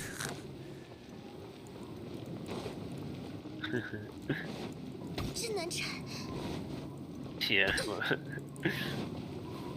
I guess Dendros want to thank for to putting the whole Kokomi standard to rest. Because since most Dendros don't really care about crit or reactions, where you don't really care about crit, even though the only way you can crit is to have a C2 Nahida. Yeah, true. Which is thankfully what I have on my main account. Yeah, it's quite lucky of me for you. I remember, well, my friend got like, it's funny how he got C2 Nilu just because he wanted to try and get like a bunch of stock there to buy amber from the plywood shop.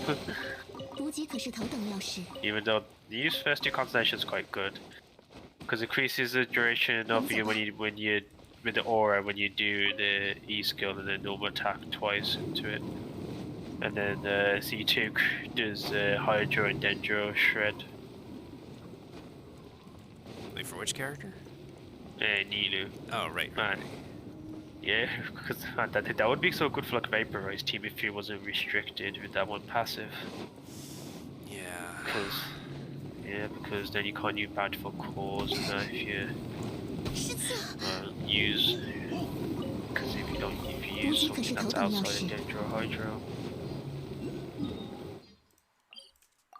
Yeah, I can't wait till I get Dendro Hida because then I can use Koku in a different team. Because the team with because then he's like Kokomi, Kole, and Nahida. Because he was Traveler before, because that was like a only really good team before Nahida came out. I mean, obviously you can always use Barbara if you don't have Kokomi, but you know, like Kokomi's definitely better because of the off-field and better Hydro application. True, true. Even though I can always do triple hydro and then one dendro, which I feel like it's probably a bit more viable now with Nahida. Because I could probably just put, you know, instead of Kole, just put Aito in that slot, maybe just because, you know, for that burst, that deploy of that hydro.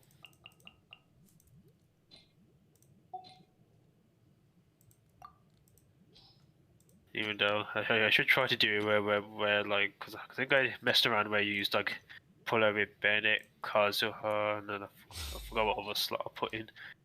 Well, you know, because well, the off meta build, because you know.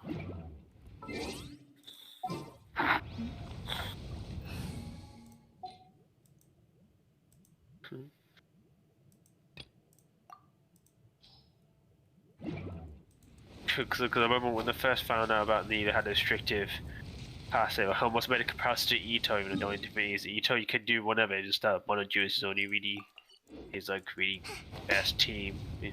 But you can still, but he's not restricted from a passive, because I tend to overlook things or kind of jump the gun with when I make comparisons. Yep, fair. Yeah, even though most people really don't like it, which can really piss people off. Even though they can just always correct me or be like, no, you're wrong. But then again, that's just how people are, or if it was on the internet, but then again, that shouldn't really be no surprise. I always forget the little thing where I was questioning, and then I take a few seconds to realize, oh yeah, it's not really like that. Kind of like, you know, how, you know, it could be like I said earlier, if people beef with anime, which, you know, is like how anime fans are, or people on Twitter being dumb, even though that's just Twitter. Yeah, true. Yeah, because sometimes I always have to have maybe a few seconds to remind myself that's how it is. How long? 50 minutes. Yep, wait. Did those slimes just get killed by the natural environment?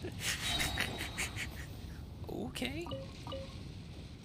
I was like, what? Did you glitch just instant kill the enemies or something? No, I think the natural environment killed them, even though they're animo, and the tornado should also be animo, but okay. Damn, that just breaks the law. The whole reaction law where animo is immune to animo. It reminds me back when we were trying away, we fought the animal hypostasis with only animal, but the only way we were able to beat it was simply by just using physical attacks.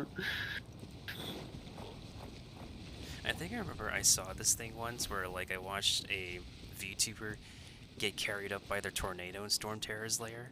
And they carried the animo slimes with her. That's really annoying. It's something you don't see every day because you don't see the tornadoes in this place often after you complete the Archon quest. Yeah, I guess whereas for your case it's going to be there forever. Because, you know, because I doubt it. Because, you know, you're not going to go through the hassle to progress through the Archon quest. Yeah, watch these alt accounts hit AR60 and they're just still... Yeah. I mean, I don't think it's going to be anytime soon anyways. AR60 takes a while and they don't play these accounts often. Yeah, exactly. Because...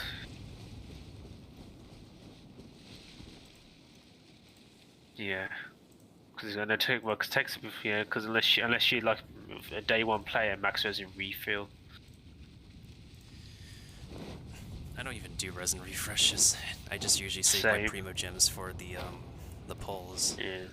Yeah, exactly. Because I just value primo gems for summons over resin refill. I will say, like, a surprising pull I got in this account was Layla, and I definitely could put her in my Kokomi, in a Kokomi freeze team. Plus HP. Yeah.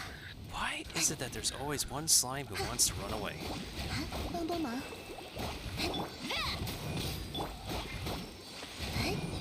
What? Oh, you run away and your HP just... I hate when they do 形随 that. 喷，无限难化。 Yeah. 一线的家伙，你还审判？ Yeah, I was looking up to get later from just doing cheap temples. Even though I was trying to get like a last high zoom climb. But I tried to do it twice and just got later and told. So, you know, better luck next time. Unless I can get standard banner or weapon banner. 无极可是 Which 头 is 等 the 要事。 well, I don't know when which that be the case.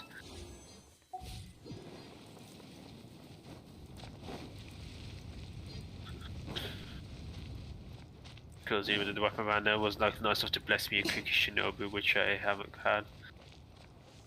And she's really good right now. Well, and again, a lot of Electro units in general just got severely boosted. Majorly boosted with Sumeru's introduction. Yeah, because I use in my Aito Hyper Bloom team with Nahida Kazuha as well. Because luckily, well, it's quite good because I just literally put her 这 on 就是 all 冒险的乐趣。 when you do gear to her. Like the sword, like you know the sword, because you know, since she's one of the few sword characters that scales with HP. Yeah, her sword options are severely limited, unfortunately. It's like her best options are 5 stars. Yeah. Yeah, this guy sucks on you, because the only ones have option is really using energy recharge weapons. 我们走吧。 But then again, for Nina, you mostly want to use the skill than the burst, really. Her burst is cheap anyways, like, and even then you wouldn't be able to proc. Like, Favonia's sword is an option for her, but like, she can't exactly proc 要好好 the 规划一 hits 下 to 如 get 何 those 使用。 particles all the time. Yeah. Yep. Yep.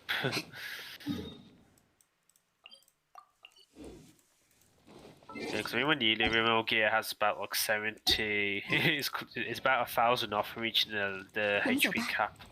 'Cause I think it's about like 74k HP because of the sword, triple main stat, tenacity, hydro resonance, and also because of high base HP and HP for level up ascension. It's like so much to get out loads of HP for Nilu. Yeah, true. I'm glad HP is becoming like a prevalent thing for recent characters, but defense is still on the back burner. Yeah.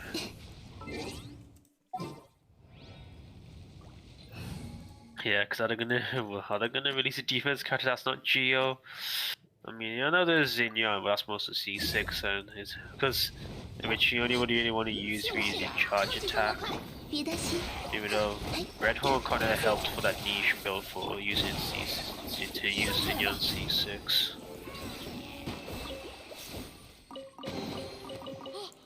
我居然也有这么好运的一天。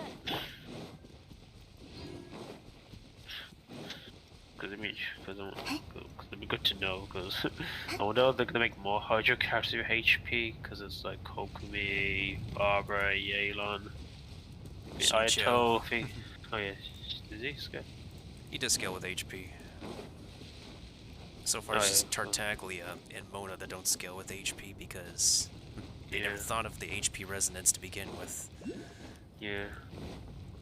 Yeah, because I guess Aito does, but I guess his HP gets fully utilized between against one of his constellations. C2. 休养生 That's 息 it. Oh, yeah. Yeah, that's what I'm going to go for in the second half on my free-to-play account. Is to, I have C1 guaranteed. I just need to win the 50-50 for C2 and maybe try for C3. If I lose 50-50 for C3, it's fine. I'll just save the guarantee for the next 5-star that I want. Yeah, I'm not really sure if I would want to get. I'm not sure if I should get constellations for because I'm trying to get a C2. Oh, down to 20. Oh yeah, I'm seeing your screen right now. 正直的团长。 Because I already accomplished. I was able to get C2 Kazuha. Oh damn. They just get thrown up in the air and then die to 4 damage. Is there even a way to break out of it? I don't think so, but that's kind of... I like to watch that, it's really funny. Yeah.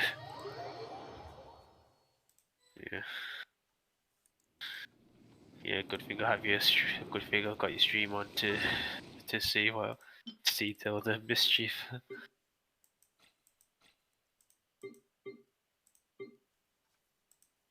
When it comes, well, speaking of constellations, is C2 as far as you plan to go for characters constellations? Because do you ever do you see yourself C6 in a character at all, or even or the ones that you really like? Outside of the 4 stars, not really. Like, if Yeah, it's a limited time that I like, I would probably just go to C2 and then just stop there. yeah, C3 if, like, I like it, but, like, I don't really want to push it if I don't have the funds and I need to save them. Yeah, because for in the past there was the time where I was thinking of trying to seize it well, because Zhao was trying to reach, even though it was kind of like a dumb choice because most of his constellations are terrible.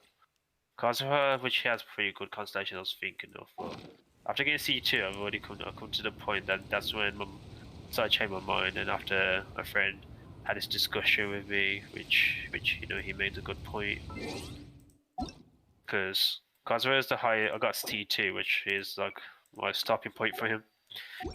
Because I plan to get C2 Ayaka, because I have a C1.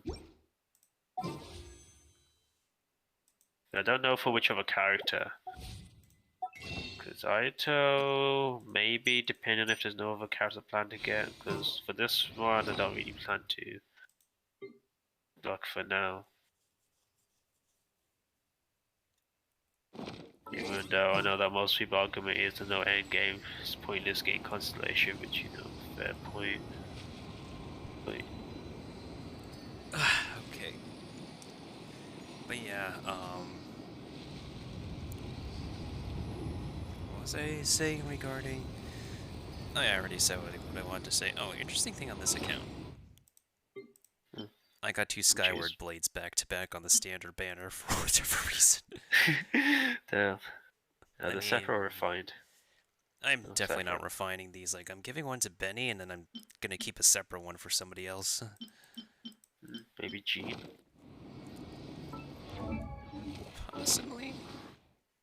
But she already is using a flute, so I kind of want to, like, minimize the amount of empty weapons that don't have owners. Yeah, that's fair.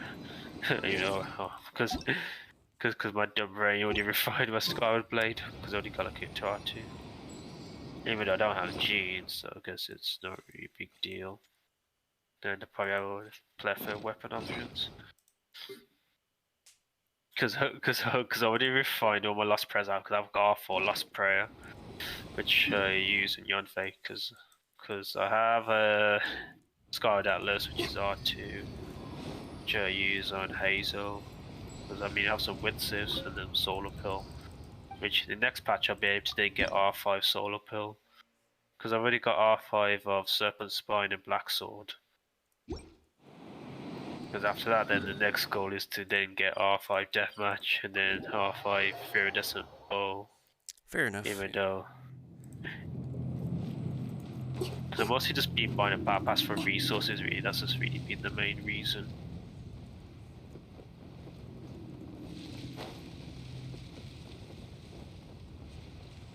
Because I think the only one that's probably not the best to refine is Viridescent Bow, but I'm just going to do it anyway, because it'd be a hassle to level up another battle pass weapon, because I already got all the 5 to level 90.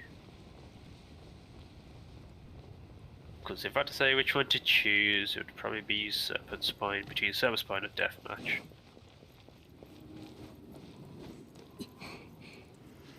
Because I already leveled up Black Sword first. Because of which I used an Ayato, but now Ayato now has Jade Cutter. Ah. Yeah, that's understandable. I'm not a person who goes for the battle pass weapons, it's just a little bit too much extra stuff, and I'm not a person who pays for battle passes. Fair enough. Because I know that Black Sword is probably, I know it's like his Vito's like his best force option, but I guess free to play one would be like Kazuha's sword, like if you don't buy the battle pass, or Blackcliff sword.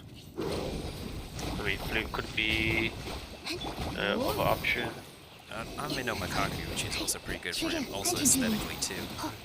Yeah, true. Yeah, that and the Saxo look good in the aesthetics.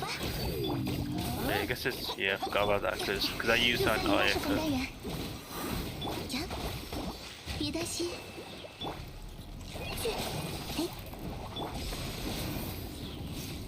Because I've already got it already refined now in the Makaguchi Top 5 as well. I already got 2 prototype swords R5 down on Steam. Even though I think I used to use a Kaza, but now I've got him the Zyphon's Moonlight. I'm so lucky that that sword was on the weapon banner when Nunu dropped. Because since the other raider was J Cutter. 深海的加护。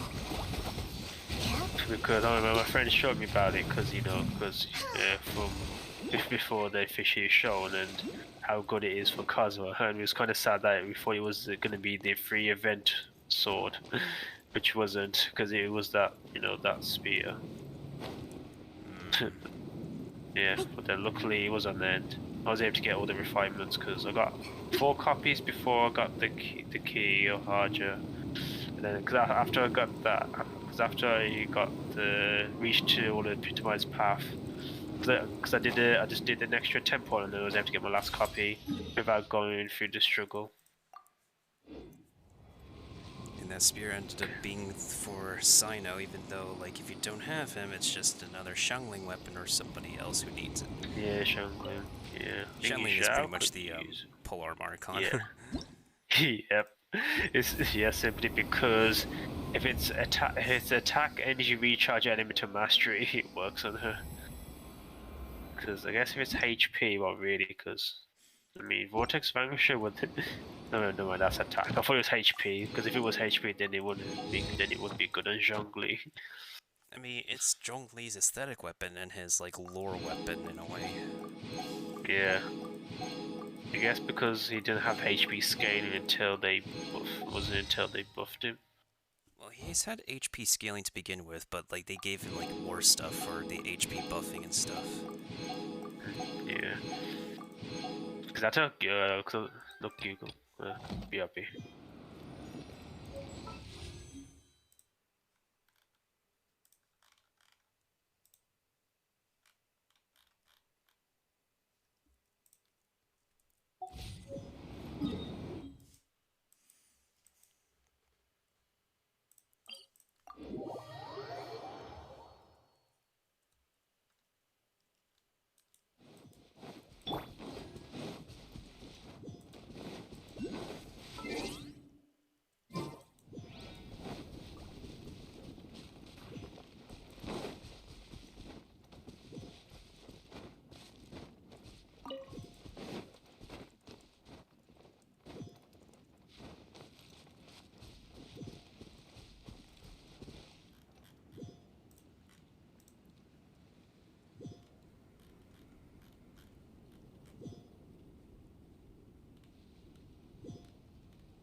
八重堂出版的许多作品，深入浅出地阐明了兵法原理，我很喜欢。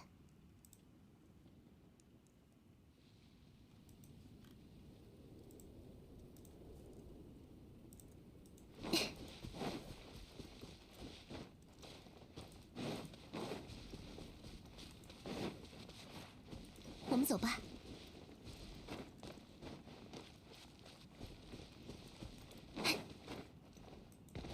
我们走吧。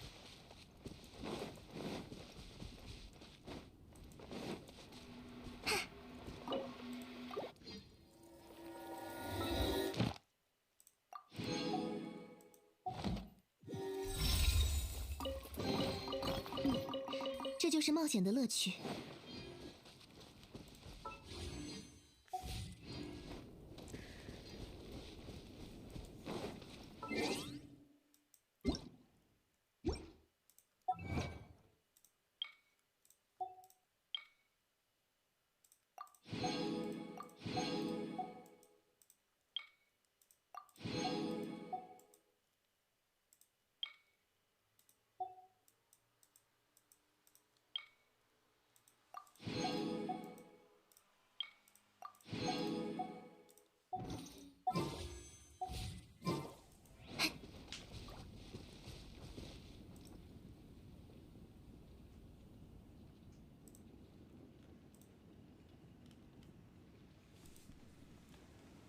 Alright, maintenance is about to happen soon. I think I'm gonna go ahead and take a nap until, then. Ooh, that's just loud. That's very loud. Anyways, thanks to everybody who could, thank you for, Megs, and thank you to Raccoon for the raids earlier. Very appreciated, ladies. I appreciate y'all both. But for now,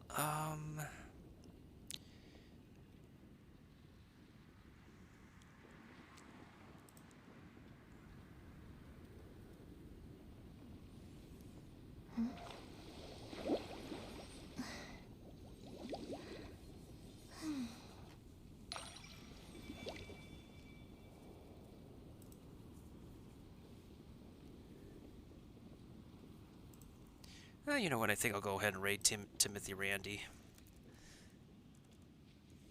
Go ahead and give him a shout out in the meantime, since he's the only other person on Genshin right now.